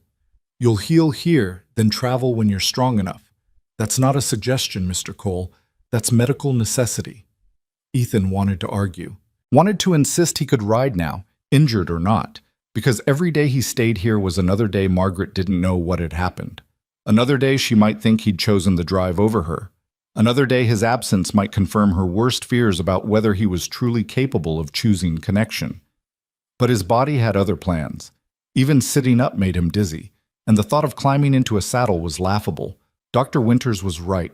He wasn't going anywhere. "Can someone carry a message?" he asked Sam that evening. "To Margaret, let her know what happened." "Already done. Sent a rider 3 days ago with word that you were injured but alive. Should have reached Dry Creek by now." Sam settled onto a stool beside Ethan's cot. Figured she'd want to know sooner rather than later. Relief washed through Ethan, so intense it was almost painful. "Thank you." "Don't thank me yet. She might ride up here and kill you herself for getting shot." Despite everything, Ethan smiled. "She might at that." The smile faded as another thought occurred to him. "The rustlers. Did Dutch recognize any of them?" Sam's expression darkened. "2 of them. Small-time hired guns out of Helena. The kind of men who'll do anything for enough money." He paused. "Dutch thinks it was a planned hit. Someone knew about the drive, knew the route, knew we'd be vulnerable after the storm. Gaines. Can't prove it. But yeah, that's the thinking." Sam leaned forward. "Thing is, Ethan, this isn't over. Those men failed to take the herd, but they succeeded in slowing us down, costing us money, and nearly killing you in the process. Whoever hired them got part of what they wanted." "Which is?" "Proof that caring about something makes you vulnerable. Proof that the moment you stop protecting yourself every second, someone will find a way to hurt you." The words hit harder than Sam probably intended, because that was exactly what Ethan's old self would have believed. Would have taken this injury, this betrayal, this violence, and used it as evidence that love was a liability. That opening himself to Margaret had made him a target. That isolation had been right all along. But lying in that tent, his body broken but his mind finally clear, Ethan understood something fundamental. The rustlers hadn't attacked because he loved Margaret. They'd attacked because someone like Gaines, someone who believed power came from control and fear, saw Ethan's transformation as a threat. Saw a man choosing connection over isolation and recognized it as dangerous to the entire structure of how frontier society operated. Because if one man could change, could choose vulnerability over strength, presence over protection, then maybe others could too. And that would undermine everything people like Gaines had built their lives around. "Sam," Ethan said quietly, "when I can travel, I need you to do something for me. Name it.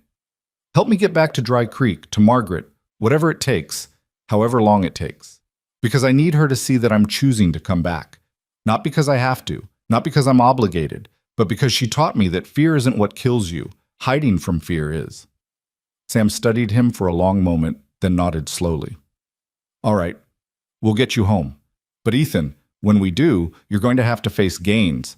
A man like that doesn't stop just because you survived. He'll keep coming until someone stops him." "I know." "You ready for that?" Ethan thought about the 15 years he'd spent hiding, the months he'd spent learning to be present, the woman who'd refused to let him retreat into comfortable lies. "I'm ready to try." Recovery was brutally slow. The leg was worst, a clean break below the knee that Dr. Winters had set and splinted, but which required complete immobility to heal properly. Ethan spent 2 weeks in that tent, going slowly mad with inactivity, while the rest of the drive completed its journey to Billings without him. Dutch stayed behind with 2 other men to watch over the injured, and they became Ethan's unexpected companions in the long hours of healing. They played cards, told stories, argued about cattle and weather and territorial politics. And slowly, Ethan began to understand another thing Margaret had been trying to teach him. Community didn't mean weakness. It meant having people who stayed when things got difficult, who sat with you through pain and boredom and uncertainty without expecting anything in return except that you do the same for them. It was Dutch who finally asked the question Ethan had been avoiding. "What are you scared of, Cole?" They were sitting outside the tent on a rare warm afternoon, watching clouds build over the mountains. Ethan's leg was propped on a crate, his shoulder still aching but healing clean. Lots of things. Specifically, right now, what's got you looking like a man heading for his own execution? Ethan was quiet for a moment, trying to articulate something he barely understood himself. "I'm scared that Margaret will realize I'm not worth the risk. That all this," he gestured at his injuries, "proves that loving me means accepting danger and complications she never asked for." Dutch snorted. "That's the dumbest thing I've heard all month, and I just spent 6 weeks with cowboys." "How so?" "You think she doesn't know that life is dangerous? That loving someone means accepting risk?" Dutch shook his head. "Cole, that woman rode into frontier territory alone to teach children nobody else would bother with. She stood up to Gaines in front of the whole town. She let you go on this drive knowing damn well something might go wrong. She's not naive about danger. She's just brave enough to live anyway. Then why am I so terrified? Because you're confusing her strength with your weakness. You're thinking that if you're not perfect, not invulnerable, not completely in control, then you're not worthy of her love." Dutch leaned back, squinting at the sky. "But that's not how love works. Love isn't about being perfect. It's about being honest, about showing up broken and scared and letting someone see you anyway." Ethan absorbed that, turning it over in his mind.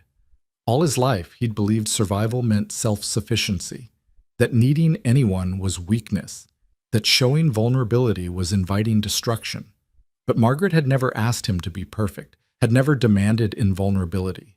She'd just asked him to be present, to be honest, to choose deliberately instead of hiding behind fear. And right now, broken and healing in a tent 300 miles from home, Ethan was choosing to go back, choosing to let Margaret see him injured and vulnerable, choosing to trust that love could survive imperfection. "You're right," Ethan said finally. "I am confused, but I'm trying to learn." "That's all anyone can do." Dutch stood, stretched. "Now come on. Doctor says you can try putting weight on that leg today. Time to see if you remember how to walk." Learning to walk again was its own special humiliation. Ethan had always taken physical capability for granted, had built his identity around being competent and self-sufficient. Now he had to relearn basic movements, had to accept help from others, had to acknowledge his own limitations. It was infuriating, humbling, and strangely liberating. Because accepting help didn't destroy him. Admitting weakness didn't make him vulnerable to attack. Being imperfect didn't mean being worthless. Margaret had been trying to teach him this for months. It had just taken getting shot and trampled to finally understand it. 3 weeks after the ambush, Dr. Winters declared Ethan fit enough to travel. Not healthy, not by a long shot, but stable enough to survive a careful journey back to Dry Creek. Sam had stayed behind to escort him, claiming business in town that needed handling anyway. But Ethan knew the truth. Sam was making sure he got home, making sure Margaret didn't spend one more day wondering if the man she loved was coming back. They rode slowly, covering maybe 20 miles a day instead of the 40 a healthy man could manage. Ethan's leg throbbed constantly, his shoulder ached, and his ribs protested every movement, but he was going home. That made every bit of pain worthwhile. They were 2 days out from Dry Creek when Sam asked the question, "What are you going to do about Gaines?" Ethan had been thinking about that for 3 weeks, thinking about power and control, about men who used fear as currency, about the difference between strength and cruelty. I'm going to tell the truth, he said, about the rustlers, about who likely hired them, about what happened on the drive. He shifted in the saddle, trying to ease the pressure on his leg. And then I'm going to let the community decide. Because Margaret taught me that you don't fight control with more control. You fight it with transparency and trust. That's a gamble. Everything's a gamble. But I'd rather gamble on people's decency than guarantee my safety through isolation. Sam smiled. She really did change you, didn't she? She showed me I could change myself. There's a difference. They rode in silence for a while, the mountains growing larger on the horizon, home getting closer with each step. One more thing, Sam said eventually.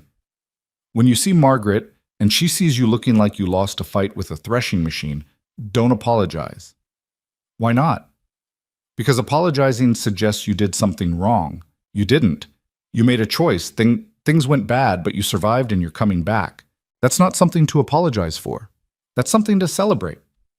Ethan thought about that, about the difference between guilt and responsibility, about how his old self would have apologized endlessly, would have used contrition as armor against vulnerability.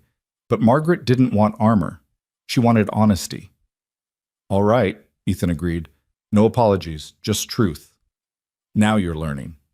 They reached Dry Creek just after noon on a Thursday, the same day of the week Ethan had always visited during those careful months of courtship.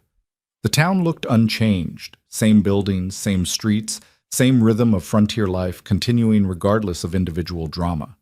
But Ethan had changed, and as they rode down Main Street toward the schoolhouse, he felt the weight of that change settling around him like a new skin. People stared, whispered. Some called out greetings mixed with concern. News of the ambush had clearly preceded him, probably carried by the rider Sam had sent weeks ago. Everyone knew Ethan Cole had been injured. Everyone was curious about how bad it was, whether he could still work, whether he'd retreat back to his ranch in isolation. Ethan ignored them all. His focus was singular, absolute. The schoolhouse door was closed, class in session. Ethan dismounted carefully, his leg protesting the movement, and limped toward the building with Sam trailing behind. He knocked once, waited. Heard Margaret's voice call out, "Come in." Ethan opened the door. 20 children's faces turned toward him, curious and startled. And there, at the front of the room by the blackboard, was Margaret. She looked exactly the same. Dark hair pinned back, practical dress, sharp eyes that missed nothing. But when those eyes landed on Ethan, taking in his limp, his splinted leg, his arms still held carefully against his chest, the weight he'd lost, the pallor that hadn't quite faded, something cracked in her expression. "Children," she said, her voice remarkably steady. "Please take out your readers and begin chapter 7, quietly. I'll be just outside." She crossed the room in measured steps, her control absolute, and gestured for Ethan to follow her out onto the schoolhouse steps. The door closed behind them. Margaret turned to face him, and then, without warning, she broke. Not crying, not collapsing, just a sharp, shaking breath, and a hand pressed hard against her mouth, as if holding back words that might shatter both of them. "I'm here," Ethan said quietly. "I came back." "I can see that." Her voice wavered, steadied. "You look terrible." "Feel worse." "Good. You should." But she was moving toward him, her hands reaching out to touch his face, his shoulder, his chest, checking for reality, for solidity, for proof that he was actually alive and standing before her. "I thought—" She stopped, started again. "When the rider came, when he said you'd been shot and trampled, and they didn't know if you'd survive, I thought I'd lost you. Thought I'd let you go and you'd never come back. I promised I would. People break promises when they're dying, Ethan." "I wasn't going to die." He said it with absolute certainty, even though for days it had been a very real possibility, because I had too much to come back to. Margaret's hand stilled on his chest. "What happened out there?" The writer said rustlers, said an ambush, but I'll tell you everything. But first, I need you to know something. Ethan took her hands, held them carefully. "What happened wasn't your fault. Not because you let me go, not because I chose the drive. Not because we're building a life together. It happened because someone who believes power comes from fear tried to destroy what we're building, and he failed. He nearly killed you. Nearly isn't the same as did. Ethan squeezed her hands gently. I'm here, Margaret. Broken and healing and probably going to be useless for weeks. But I'm here. And I'm choosing to be here. Deliberately. The same way I chose to leave. The same way I'll keep choosing every day we have together. Margaret searched his face, and Ethan let her see everything. The fear, the pain, the absolute determination that had brought him back across 300 miles of territory when his body had screamed at him to give up. You really mean that, she said softly. Every word. She pulled him close then, carefully mindful of his injuries, and Ethan wrapped his arms around her and held on like she was the only thing keeping him anchored to the world. Which, in a way, she was. They stood together on the schoolhouse steps while the afternoon sun warmed the March air, and life continued around them. And for the first time since the stampede, since the ambush, since the long weeks of fever and recovery, Ethan Cole felt complete. Not healed, not undamaged, but whole in the way that mattered most. He'd been broken by fear and made new by love, and he was finally beginning to understand that one was worth surviving the other. They stayed like that until the sound of restless children through the schoolhouse door reminded Margaret she had responsibilities beyond the man in her arms. She pulled back reluctantly, her hands lingering on his face. You need rest, real rest, not whatever you've been doing for 3 weeks on the trail. I need to talk to you, properly, about everything that happened. Tonight then, Mrs. Chen's boarding house, after supper. I'll make sure we have privacy. Margaret's expression shifted, becoming sharper, more focused. And Ethan, bring Sam if he's still in town. We need to discuss Gaines and what comes next. You think he'll try again? I think men like Martin Gaines don't stop until someone forces them to. And I think we need a plan that doesn't involve you getting shot a second time. Despite everything, Ethan smiled. Yes, ma'am. She kissed him then, quick and fierce, before stepping back into her teacher role as completely as if she'd donned a uniform. Go, find somewhere to rest that leg. And Ethan, I'm glad you're alive. Me too. Sam had secured them rooms at the boarding house, and Ethan spent the afternoon lying on an actual mattress for the first time in weeks, his body slowly remembering what it felt like to be horizontal without canvas overhead. Sleep came in waves, interrupted by pain and restless dreams, but underneath it all was a profound sense of relief. He was home. Whatever came next, he'd face it here, with Margaret, instead of alone in the mountains, convinced isolation was safety. That evening, Ethan limped down to the boarding house's small dining room where Mrs. Chen had set aside a corner table for privacy. Margaret was already there, changed into a simple blue dress, her hair still pinned but with those familiar loose strands escaping around her face. Sam arrived moments later, looking tired but alert. So, Margaret said once they were all seated, tell me everything. Ethan did. He spoke about the drive, the storm, the stampede that should have been tragedy, but had instead revealed something about who he was capable of being. He described the ambush, the hired guns Dutch had recognized, the bullet and the fever, and the long weeks of recovery when death had seemed easier than survival. Margaret listened without interrupting, her face growing harder with each detail. When Ethan finished, she was quiet for a long moment. Gaines orchestrated this. You're certain? Can't prove it in any way that would hold up legally, Sam said. But the men involved were known to take his money in the past. The timing was too convenient, and Gaines has been spreading rumors since Ethan left town, saying the ranch would fail, that Ethan was in over his head, that this whole cattle drive was a desperate gamble by a man who'd let sentiment make him weak. He's creating a narrative, Margaret said thoughtfully, one where Ethan's relationship with me is the cause of his downfall, where choosing connection over isolation equals failure. Exactly. And if Ethan had died out there, that narrative would have been complete, would have served as a warning to anyone else thinking about changing their ways. Ethan felt something cold settle in his chest.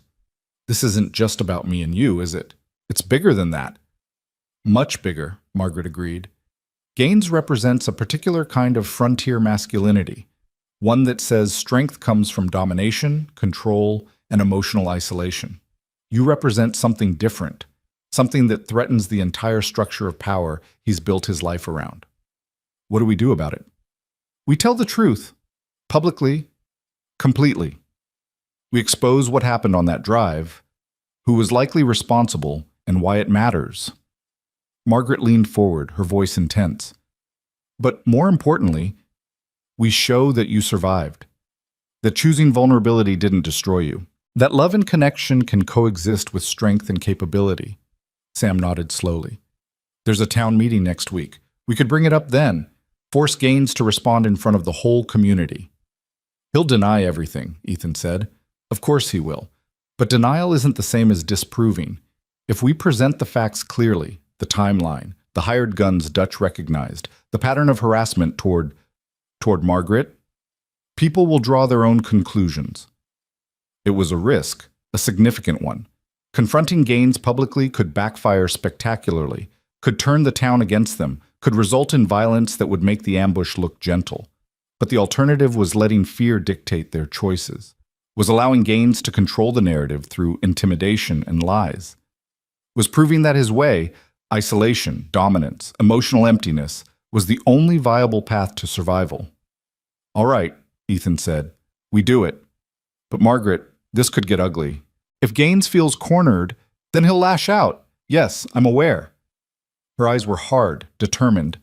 But I didn't come to this territory to hide from difficult men. I came to build something better, and that means standing up when standing up is dangerous. She was magnificent, Ethan thought, absolutely terrifying and completely magnificent. There's something else, Sam said carefully.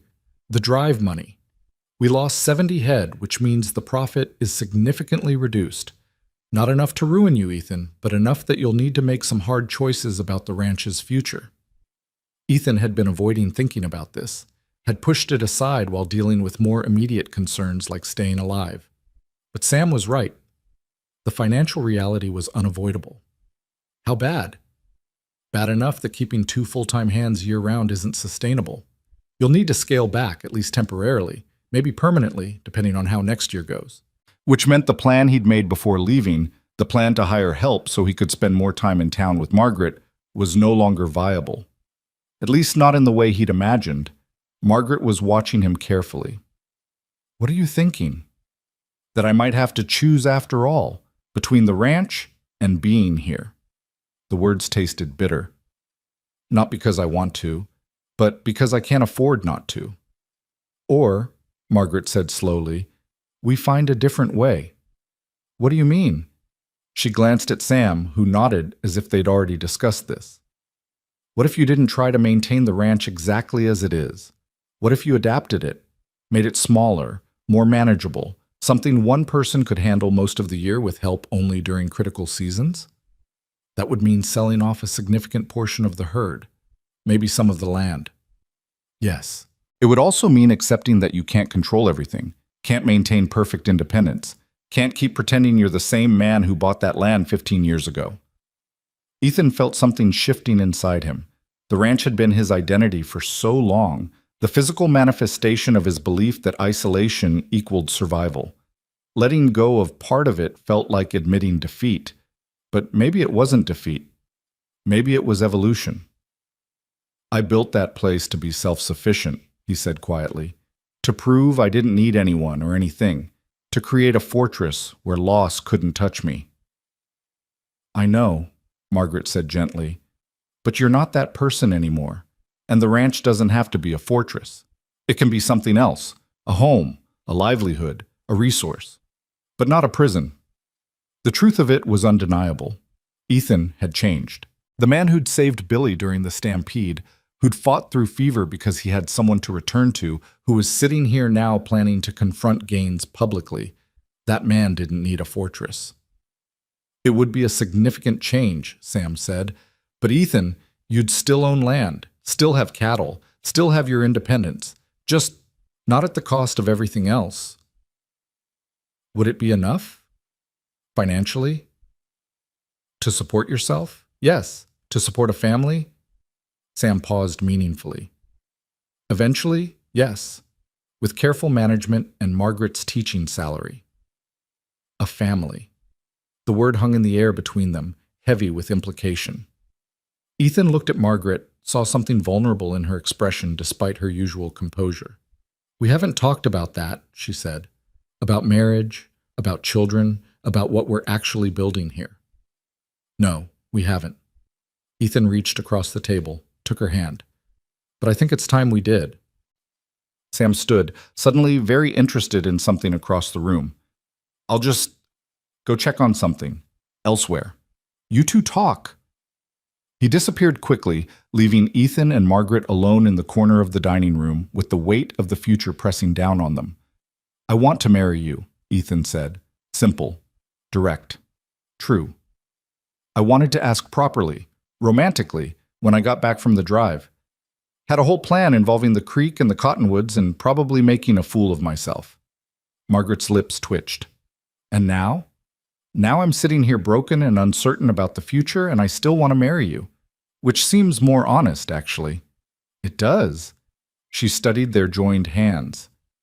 "But Ethan, I need you to understand what you'd be agreeing to.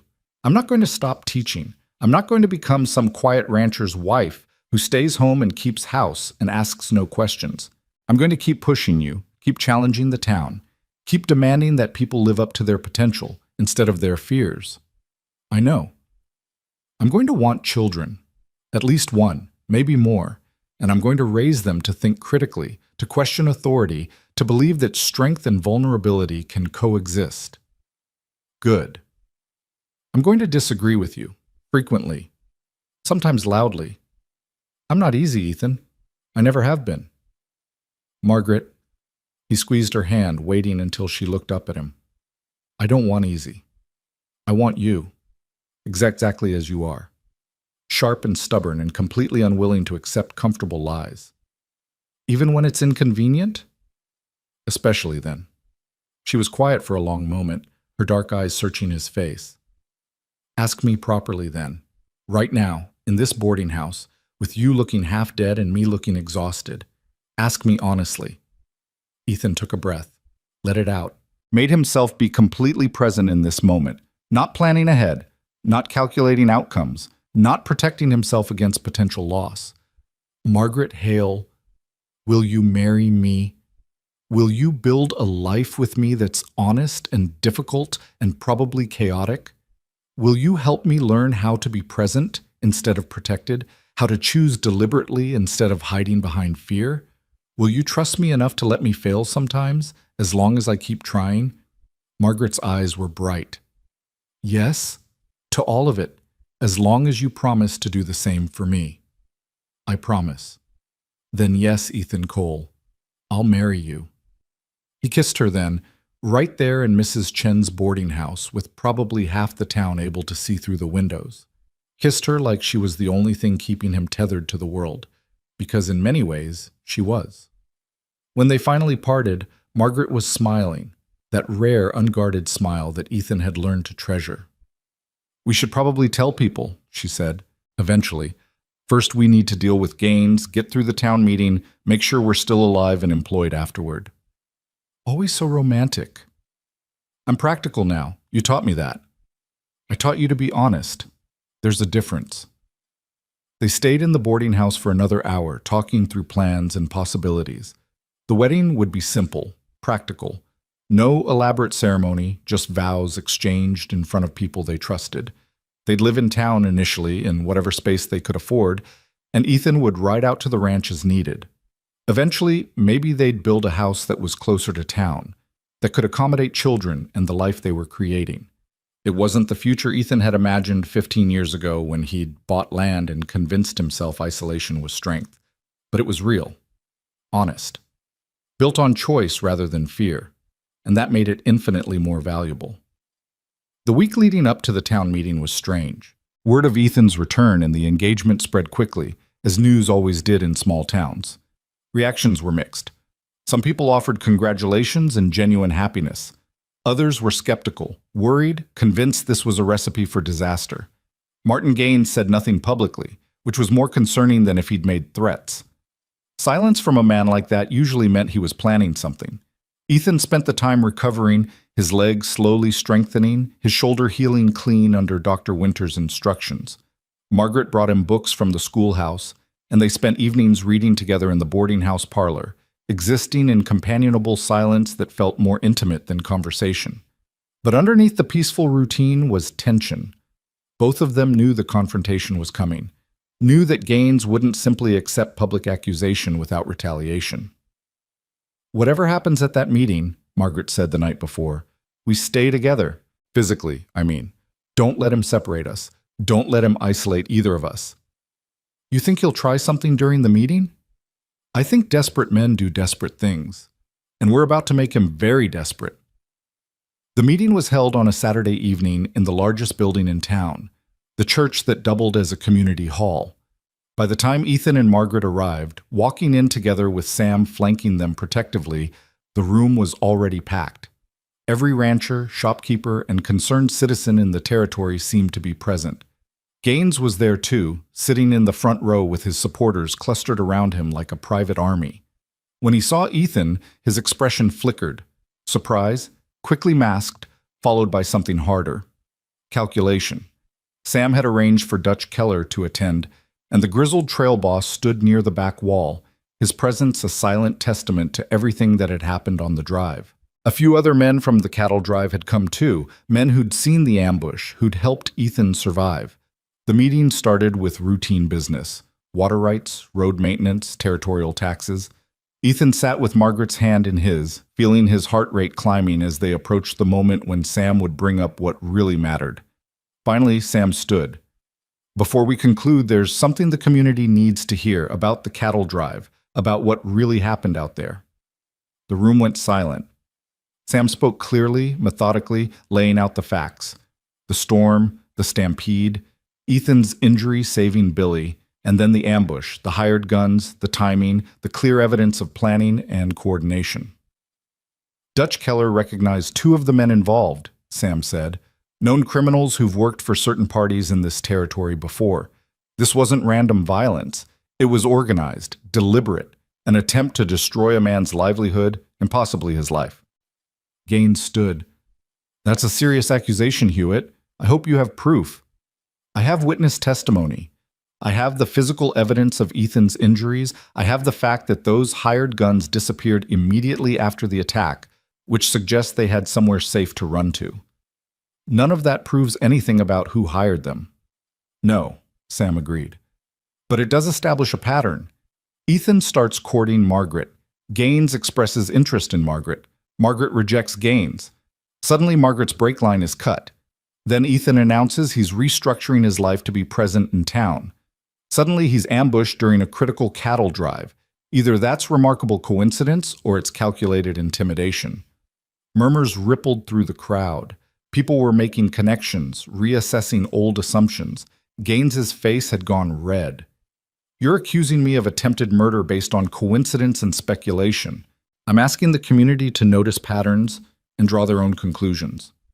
"This is absurd. I'm a respected member of this town. I've contributed more to its development than some hermit rancher and an Eastern school teacher who doesn't understand frontier life." "That Eastern school teacher," Margaret said, standing up, her voice cutting through the growing noise, "understands that civilization isn't built on intimidation and violence. It's built on trust and accountability. And right now, Mr. Gaines, I'm asking you to be accountable." "For what? For wanting to protect this town from people who destroy it with soft thinking? For trying to murder a man because he dared to change, because he chose connection over isolation, because he represented a future you're terrified of, one where strength doesn't require cruelty, where men can be vulnerable without being weak, where power comes from community rather than control." The room was riveted now, everyone watching this confrontation play out. Gaines stepped toward Margaret, his body language aggressive. "You don't know what you're talking about. This territory requires hard men making hard choices, not school teachers playing at social reform." Ethan stood, moving to stand beside Margaret despite his legs' protest. "She knows exactly what she's talking about, and so do I, because I used to think the same way you do. Used to believe isolation was survival, that caring made you vulnerable, that the only way to protect yourself was to never let anyone matter." And look where that thinking got you. Shot, nearly killed, barely able to walk. Alive, Ethan said quietly. It got me alive. Because when I was dying from fever in that tent, I had a reason to fight. Had someone who mattered enough that surrender wasn't an option. You call that weakness. I call it the only thing that saved me. Dutch spoke up from the back. Cole's right. I've been running drives for 30 years, seen dozens of men face death on the trail. The ones who survive aren't the ones who are strongest or meanest. They're the ones who've got something worth surviving for. Other voices joined in. People who'd watched Ethan change over the past months. People who'd seen him choose vulnerability despite every instinct screaming at him to retreat. People who were tired of Gaines' bullying and ready for a different kind of leadership. The tide was turning. Ethan could feel it, could see it in the way people were sitting forward in their seats, in the way Gaines' supporters were looking uncertain. But Gaines wasn't finished. His hand dropped to his belt, where Ethan suddenly noticed a pistol he hadn't been wearing when the meeting started. You want accountability? Gaines' voice was low, dangerous. Fine. Let's settle this the frontier way. Cole, you've been accusing me of trying to kill you, so let's find out if you've got the spine to face me directly. The room erupted, people shouting, some urging calm, others egging on the confrontation. Sam moved forward, trying to get between them, but Gaines shoved him back. Just you and me, Cole. Right now, outside. We end this. Ethan felt Margaret's hand tighten on his arm, felt his own fear rising, not of death, but of proving Gaines right, of letting violence be the final arbiter, of falling back into the old pattern where strength meant domination and survival meant eliminating threats. No, he said clearly. The room went silent. What? Gaines looked genuinely confused. I said no, I'm not going to fight you. Not going to let you turn this into some demonstration of frontier masculinity where whoever's faster with a gun wins the argument. You're a coward. Maybe. Or maybe I just understand that real strength isn't about who can hurt who worse. It's about building something that lasts, something that doesn't require violence to maintain. You're weak. You've let this woman make you weak. She's made me honest. There's a difference. Ethan took a breath, made himself speak the truth he'd been learning for months. I spent 15 years hiding on a ranch, convincing myself I was strong because I needed nobody. But I was just scared. Terrified of being hurt again, of losing what I cared about. Margaret didn't make me weak. She made me brave enough to admit I was already broken, and brave enough to try healing.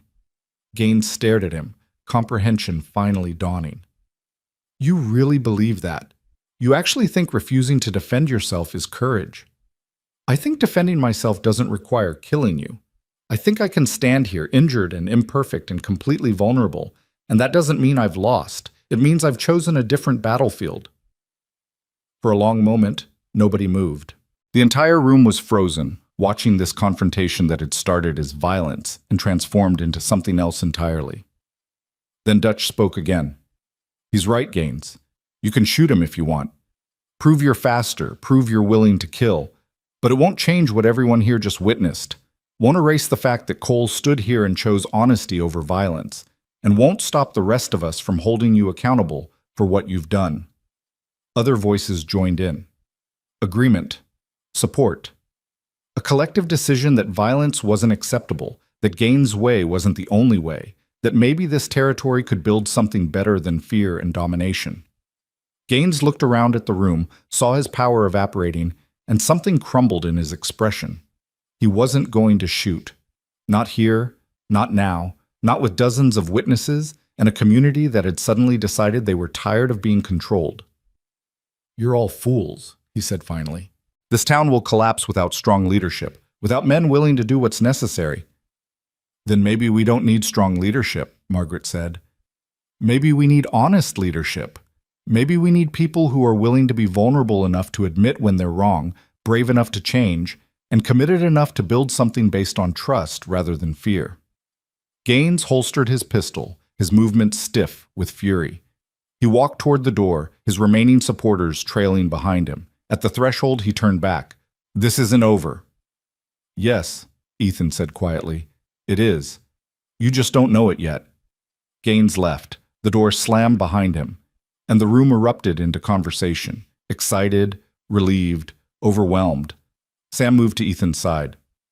That was either the bravest thing I've ever seen or the stupidest. Probably both, Ethan admitted. His leg was shaking from standing so long, his shoulder aching, his entire body exhausted from the confrontation. But it's done. We told the truth. The community heard us. And Gaines knows he's lost. He might retaliate. Men like that don't just accept defeat. Maybe. But if he does, he'll do it knowing the entire town is watching, knowing he's already been exposed. Ethan looked at Margaret, and knowing that fear doesn't control us anymore. The meeting concluded shortly after. People approached them, some to offer congratulations, others to express support, a few to voice continued skepticism. But the overall sense was one of shift, of change, of a community deciding collectively that they wanted to be something different than what they'd been. Walking back to the boarding house that night, with Margaret's arm through his and Sam walking protective guard, Ethan felt something he hadn't experienced in 15 years. Peace. Real peace. Not the forced calm of isolation, but the genuine tranquility of having faced fear honestly and survived. You know, Margaret said softly, when I first met you, I thought you were impossible. Too closed off, too damaged, too committed to your walls. What changed your mind? You did. Slowly, painfully, but completely. She squeezed his arm. You're not the man who saved me from that wagon. You're someone different, someone better. I'm the man you helped me become. No, you're the man you chose to become. I just refuse to let you settle for less. They reached the boarding house and paused on the steps. Above them, stars were emerging in the darkening sky, brilliant and indifferent and beautiful. What happens now? Ethan asked. Now we get married, build a home, start a life, face whatever comes next together. Margaret looked up at him. No guarantees, no certainty, no protection against loss, just honesty and presence and the willingness to keep choosing each other. Sounds terrifying. It is. Sounds perfect. It will be. Not perfectly perfect, but perfectly ours. Ethan kissed her there on the boarding house steps, with the whole town potentially watching and not caring in the slightest. Kissed her like she was his salvation and his challenge and his future all rolled into one fierce, brilliant, impossibly stubborn woman. When they parted, Margaret was smiling. Welcome home, Ethan Cole. And this time, finally, Ethan believed it completely. They married 3 weeks later on a Tuesday morning in April when the cottonwoods along the creek were just beginning to leaf out, and the air smelled of thawed earth and new grass. It wasn't the elaborate affair some townspeople had expected. No white dress imported from back east, no elaborate ceremony, no reception that went on for hours.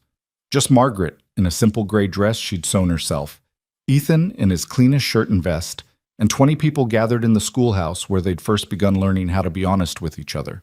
Sam officiated, reading from a passage Margaret had chosen about partnership and choosing deliberately.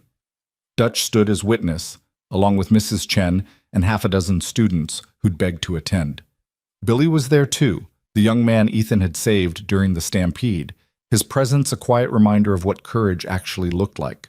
Martin Gaines was not invited.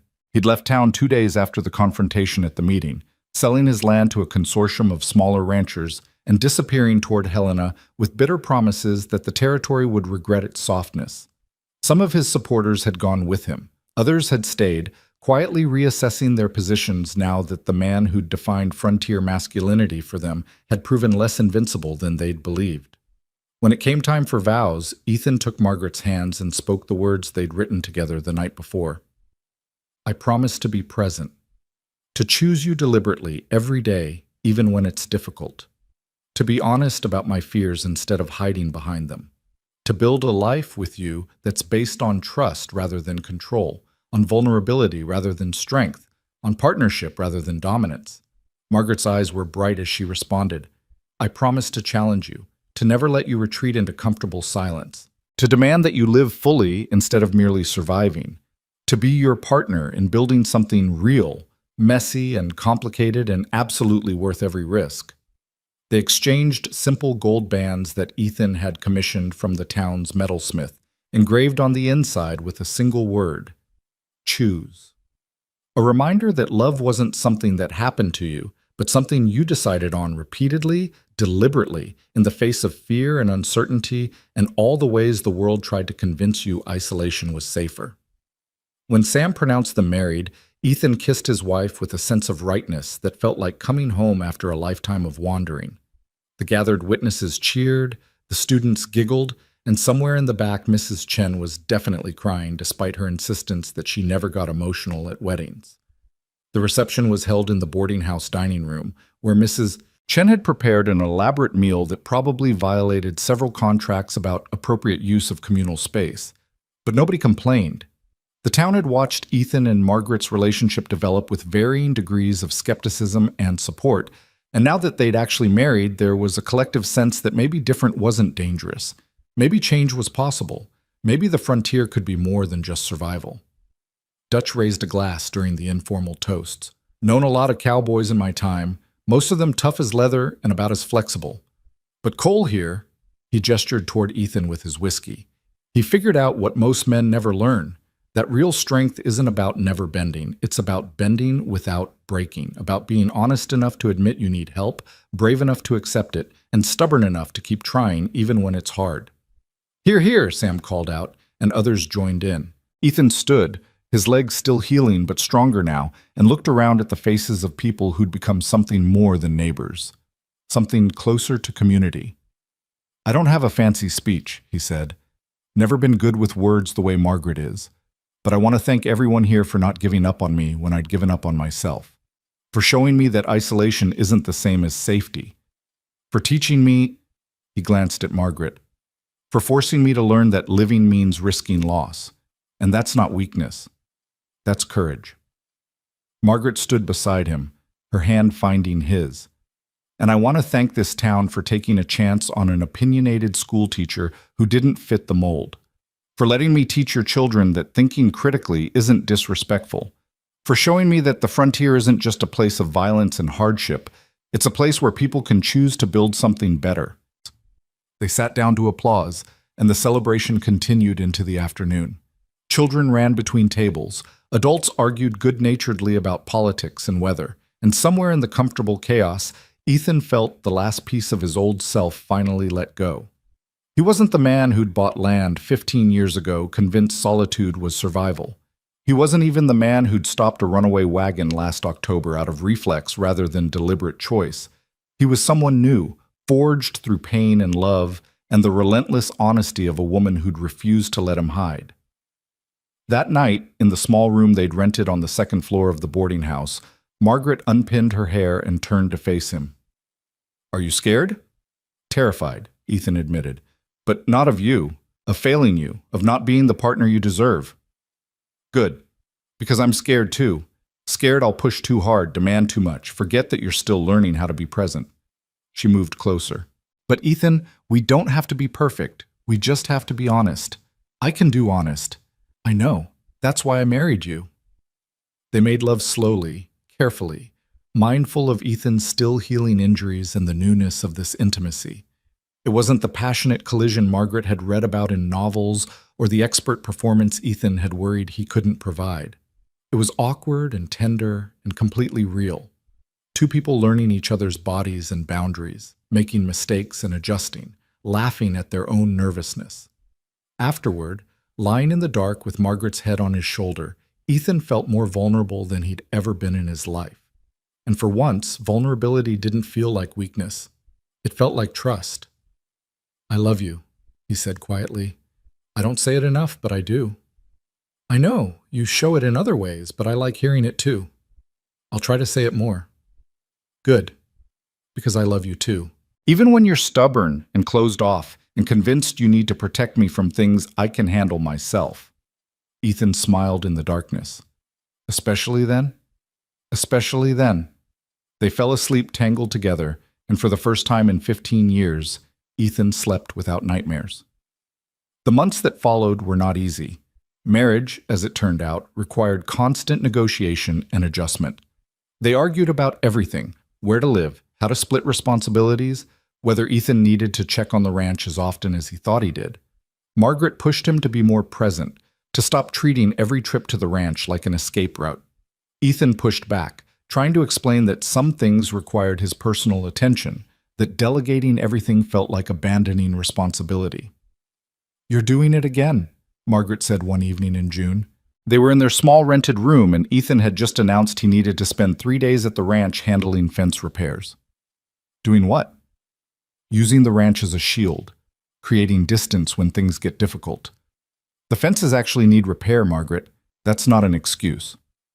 I know they do, but you could hire someone to handle it, or you could take me with you and we could handle it together. Instead, you're choosing to go alone right after we had that disagreement about your mother's dishes. Ethan stopped packing his saddlebag. That disagreement, as you call it, was you telling me I need to let go of the past. I said you need to stop letting the past dictate your present. There's a difference. Is there? Because it felt like you were saying, my grief doesn't matter. Margaret's expression softened. That's not what I meant. Your grief matters. Your loss matters. But Ethan, you're still carrying those dishes around like they're the only connection you have to your family. Like if you let them go, you'll lose the memory too. Maybe I will. No, you won't, because the memory isn't in the dishes. It's in you. In the choices you make, the life you build, the way you love despite knowing love can be lost. She moved closer. But if you keep treating every object like it's sacred, every change like it's betrayal, you're going to spend your whole life in a museum of the past instead of living in the present. The words stung because they were true. Ethan had been holding on to his mother's dishes, his father's tools, every physical reminder of the family he'd lost, treating them like talismans that could protect him from experiencing that loss again. I don't know how to let go, he admitted quietly. I know, but maybe you don't have to let go completely. Maybe you just have to hold on differently. Use the dishes instead of storing them. Display the tools instead of hiding them. Let the past be part of your present instead of something you're trying to preserve perfectly. It was such a simple suggestion, but it cracked something open in Ethan's chest. He'd been treating his grief like it was fragile, like examining it too closely would shatter him. But Margaret was right. The real fragility was in refusing to engage with it honestly. Come with me, he said suddenly, to the ranch. Help me figure out what to keep and what to let go. Help me turn it into something that's ours instead of just mine. Margaret smiled. Now you're learning.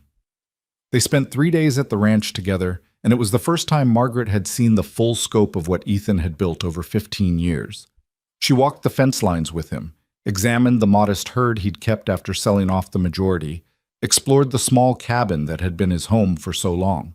It's lonelier than I expected, she said, standing in the cabin's main room. I thought it would feel peaceful, but it just feels empty. It was peaceful once, before I understood the difference between peace and isolation. They went through his possessions together, deciding what mattered and what didn't. Some things they kept, his mother's dishes, which they packed carefully to bring back to town, his father's best knife, which had genuine utility, a quilt his sister had made, which Margaret immediately claimed for their bed. Other things they sold or gave away. Duplicate tools, excess furniture, the defensive stockpile of supplies Ethan had accumulated like armor against an uncertain world. And some things they burned, letters from people Ethan no longer remembered, documents from legal disputes that no longer mattered, physical remnants of a life built on fear rather than choice. Standing by the fire pit watching papers curl and blacken, Ethan felt something release. Not his grief, that would always be part of him, but the desperate need to control it, to preserve it perfectly, to let it define every choice he made. This feels significant, Margaret said softly. It is. I'm letting go of the man I thought I needed to be, making space for whoever I'm becoming. And who's that? Don't know yet. Still figuring it out. He took her hand. But I know I want you beside me while I do. They returned to town with a wagon full of carefully chosen possessions and a shared sense that something important had shifted. The ranch was still Ethan's responsibility, still part of his livelihood, but it was no longer his identity, no longer the fortress he retreated to when the world felt overwhelming. By August, they'd saved enough to rent a small house on the edge of town. Nothing fancy, just 2 rooms and a kitchen, but it was theirs. They moved in together, combining their possessions into a space that reflected both of them. Margaret's books lined shelves Ethan built. His mother's dishes held food Margaret cooked. The quilt his sister had made covered their shared bed. It was imperfect and crowded and absolutely right. In September, Margaret realized she was pregnant. She told Ethan one evening while they were washing dishes together, a routine they'd developed where he washed and she dried and they talked about everything and nothing. "I'm going to have a baby." Ethan's hands stilled in the wash water. "You're certain?" "Dr. Winters confirmed it this afternoon, due in late April, early May." 1,000 thoughts crashed through Ethan's mind simultaneously, joy and terror in equal measure. The overwhelming responsibility of bringing a child into an uncertain world. The fear that he'd fail as a father the way he'd failed at so many other things. The absolute certainty that this tiny person he hadn't even met yet was already the most important thing in his life besides Margaret. "Ethan?" Margaret's voice was uncertain. "Say something." He turned to face her, his hands still dripping with dishwater, and saw the same mixture of emotions reflected in her expression. She was scared too, thrilled and terrified and completely unprepared despite all her education and confidence. "I don't know how to be a father," he said honestly. "I don't know how to be a mother. We're going to make so many mistakes." "Probably. But we'll make them together, and we'll be honest about them instead of pretending we have all the answers." Margaret took his wet hands in hers. "This is terrifying, Ethan, but it's also everything we've been choosing, building a life that's bigger than just survival, creating something that lasts beyond ourselves. What if I can't protect them? What if something happens and then we'll face it. Together. The same way we've faced everything else." She squeezed his hands. "But Ethan, you can't live in fear of potential loss. You can't let the possibility of tragedy prevent you from experiencing joy. That's not protection. That's just another kind of dying." She was right. She was always right about this. About the difference between caution and fear, between preparation and paralysis. Ethan pulled her close, mindful of the tiny life growing inside her, and made a conscious choice. Not to stop being afraid. Fear was natural, protective, human. But to not let that fear dictate every decision, to accept uncertainty as the price of living fully. "We're having a baby," he said, testing out the words. "We are. That's incredible." "It is. I love you, both of you."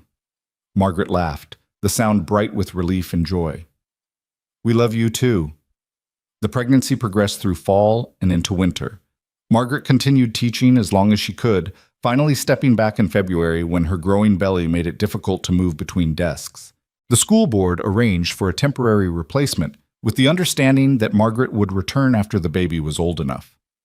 Ethan adjusted the ranch's operations again, bringing the remaining cattle closer to town so he could check on them without being gone for days. He hired Billy part-time, the young man proving surprisingly capable and grateful for the steady work. It wasn't the perfectly independent operation Ethan had once envisioned, but it was sustainable. And sustainability, he'd learned, was more valuable than independence. In March, they had their first serious fight as a married couple. Not about small things. Those arguments had been frequent and relatively easy to resolve. This was about something deeper. Margaret wanted to name the baby after Ethan's mother if it was a girl. Ethan had refused, insisting they should choose a name that was entirely their own, not weighted with history and grief. "You're doing it again," Margaret said, her voice tight with frustration. "You're treating the past like it's contaminated, like honoring your mother somehow means we're trapped by what you lost." "That's not what I'm doing." "Then what are you doing? Because from where I'm standing, it looks like you're still so scared of grief that you won't even speak your mother's name in connection with our daughter." "I speak her name." "When? When do you talk about her, about your family, about anything that happened before you bought that ranch?" Margaret was crying now, frustrated tears she wiped away angrily. "You've done so much work, Ethan. You've changed so much. But you're still keeping parts of yourself locked away. Still treating your past like it's something to survive rather than something that shaped you." Ethan stood abruptly, his chair scraping against the floor. "You don't understand." "Then make me understand. Tell me about your mother. Tell me about your sister. Tell me what you're so afraid of that you can't even consider honoring their memory." "I'm afraid that if I let them back in, if I really remember them, really feel what I lost, it'll destroy me all over again." The words burst out of him, raw and desperate. I'm afraid that the grief I've been controlling for 15 years will consume everything. That I'll lose you and this baby and the life we're building because I can't handle remembering what it felt like to watch them die." The silence that followed was absolute. Margaret crossed the room slowly, her pregnant belly making her movements careful. She took Ethan's face in her hands and made him look at her. "That grief isn't going to consume you. It already tried, and you survived. You survived 15 years of isolation, survived getting shot and trampled, survived learning how to love again despite every fear telling you it would destroy you." Her voice was fierce, certain. "And you know how I know you can handle remembering your family? Because you're already remembering them, every time you choose to be present instead of distant, every time you build instead of protecting, every time you love despite being afraid. That's their legacy. That's what they gave you." Ethan felt something break open inside him, some final wall he'd been maintaining between his past and his present. And for the first time in 15 years, he let himself really remember. Not just the deaths, not just the fever and the loss and the terrible helplessness, but the life before that. His mother's laugh, his sister's stubbornness, his father's quiet strength. The way they'd been as people, not just as victims of disease. He cried then, properly cried, for the first time since he was 17 years old. Margaret held him while he shook with 15 years of accumulated grief, while he finally mourned not just what he'd lost, but what they'd never gotten to be. His mother would have been 57 now. His sister would have been 30, maybe married, maybe with children of her own. His father might have lived another decade, might have met Margaret, might have held his grandchild. They were gone, really, truly gone, and no amount of preserving their dishes or avoiding their names would bring them back. But they didn't have to be erased either. They could be remembered, honored, integrated into the life Ethan was building instead of locked away in some untouchable past. When the storm of grief finally passed, Ethan pulled back, exhausted and raw and strangely lighter. "Her name was Elizabeth," he said quietly. "My mother. Everyone called her Betsy." "Elizabeth is a beautiful name." "It is." He put his hand on Margaret's belly, feeling their daughter move beneath his palm. "And if you want to use it, if you want our daughter to carry that name forward, I'd be honored." Margaret's smile was soft, understanding. "We'll think about it. Together, choose deliberately, the way we choose everything." They didn't end up naming her Elizabeth. When their daughter was born on a warm April evening with Dr. Winters presiding and Ethan nearly passing out from anxiety, they took one look at her furious red face and decided she needed a name that was entirely her own. They called her Sarah.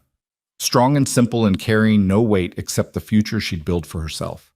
Holding his daughter for the first time, Ethan understood something fundamental about fear and love and the risk of living fully. Sarah was tiny, fragile, completely dependent. Anything could happen to her. Disease, accident, the 1,000 unpredictable tragedies that life could deliver without warning. And he couldn't protect her from any of it. Not really, not completely. But he could love her, could be present in her life, could teach her through example that living meant risking loss, that connection was worth vulnerability, that the only real failure was refusing to try. "She's perfect," Margaret whispered from the bed, exhausted but radiant. "She's terrifying." "That too." Margaret reached for his hand. "But we'll figure it out, together." "Together," Ethan agreed. The first year of Sarah's life was chaos, beautiful, exhausting, overwhelming chaos. Ethan learned to change diapers, to pace the floor at 3 a.m. when she wouldn't sleep, to feel his heart stop every time she coughed or seemed too quiet. Margaret returned to teaching part-time, and they juggled responsibilities with the kind of improvisation that would have terrified Ethan's younger self. But they managed. Not perfectly. They made mistakes constantly, disagreed about everything from feeding schedules to whether Sarah needed a heavier blanket. But they managed through honesty and adjustment, and the willingness to keep trying even when they felt completely overwhelmed. Billy took on more responsibility at the ranch, proving capable enough that Ethan began to consider making him a partner rather than just an employee. The herd stayed small but profitable, providing steady income that supplemented Margaret's teaching salary. They'd never be wealthy, but they were stable, secure in a way that had nothing to do with isolation and everything to do with community. On Sarah's first birthday, they held a gathering at their small house. Sam came, bringing toys he'd carved himself. Dutch was passing through on another cattle drive and stopped by with stories about the trail. Mrs. Chen brought food enough to feed 20 people despite only a dozen being present. Billy arrived with his new wife, a quiet girl from a neighboring ranch, who looked at him with the same mixture of love and exasperation Margaret often directed at Ethan. Standing in his crowded house with his daughter in his arms and his wife beside him, Ethan felt the full weight of what he'd built. Not a fortress against loss, not a guarantee against tragedy, but a life. Real, complicated, absolutely worth every risk. "You look thoughtful," Margaret observed. "Just thinking about how different everything is from what I expected." "Better or worse?" "Terrifyingly better." She laughed, the sound warm and familiar. "I'll take that." Sarah reached for Margaret and Ethan passed her over, watching his wife and daughter together. Margaret was teaching Sarah words, reading to her constantly, already preparing her for a world that would demand she think critically and choose deliberately. And Ethan was learning to let her, to not hover protectively, to not try to shield Sarah from every potential hurt, to trust that she'd develop her own strength through experience rather than through his control. That night, after everyone had left and Sarah was finally asleep, Ethan and Margaret sat together in the quiet house. "Do you ever regret it?" Ethan asked. "Choosing this life? Choosing me?" "Never. Do you?" "Not once." He paused. "But I'm curious what you see when you look at me now, compared to who I was when we met." Margaret considered the question seriously. "When I first met you, I saw someone who'd survived but stopped living. Someone so focused on protecting himself that he'd forgotten what he was protecting himself for." She took his hand. "Now I see someone who's still scared. You'll probably always be scared, but who chooses to live anyway. Who shows up every day, makes mistakes, admits them, and keeps trying. That's who you are now. That's who you helped me become. No, that's who you chose to become. I just refuse to let you settle for less." They sat in comfortable silence, and Ethan thought about the journey that had brought him here. From the ranch where he'd hidden for 15 years, to the runaway wagon that had shattered his isolation, to the months of learning to be present, to the cattle drive that had nearly killed him, to this moment, sitting in a house full of love with a woman who demanded he live honestly and a daughter who represented every terrifying possibility the future held. It wasn't the life he'd imagined at 17 when fever had stolen his family. Wasn't the life he'd built at 22 when he'd bought land and convinced himself isolation was survival. But it was real. Honest.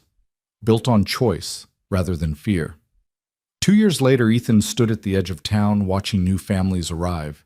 The territory was growing, changing, evolving into something more settled and civilized.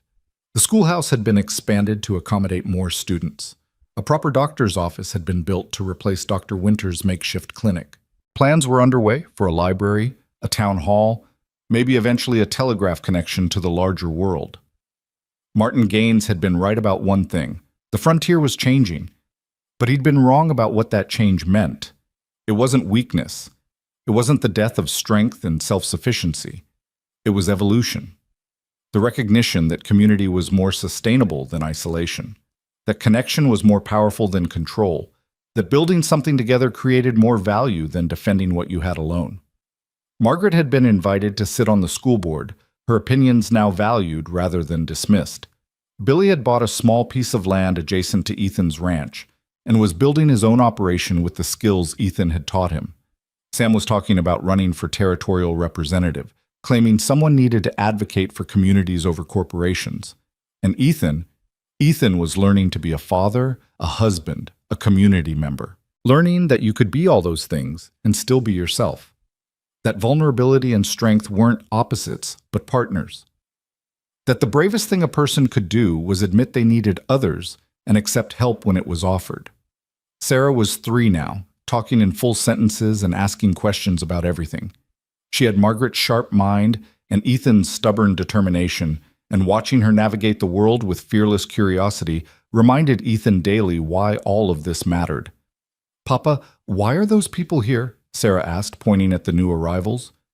"They're looking for a place to build a life, same as we did." Will they stay? Some will, some won't. Depends on what they're looking for. What were you looking for? Ethan glanced back at their house where Margaret was visible through the window, preparing supper. I thought I was looking for safety. Turned out I needed something else entirely. What? Someone brave enough to show me that hiding isn't the same as surviving. That living means risking loss. That love is worth being afraid. Sarah considered this with the seriousness only a 3-year-old could manage. Mama says you're brave. Mama's generous. She says you used to be scared, but you got braver. That's more accurate. I'm still scared, sweetheart. Just scared of different things now. Like what? Like not being the father and husband you and Mama deserve. Like making mistakes that hurt people I love. Like losing what matters most. But you do it anyway? Ethan smiled, picking up his daughter. I do it anyway. Because the alternative is worse. The alternative is being so scared of losing that you never really have anything worth losing. Sarah wrapped her arms around his neck, and Ethan felt the familiar surge of overwhelming love and terror that fatherhood had brought into his life. This tiny person trusted him completely, depended on him for everything, would be shaped by his choices in ways he couldn't fully predict or control. It was the most terrifying responsibility he'd ever accepted. It was also the most meaningful.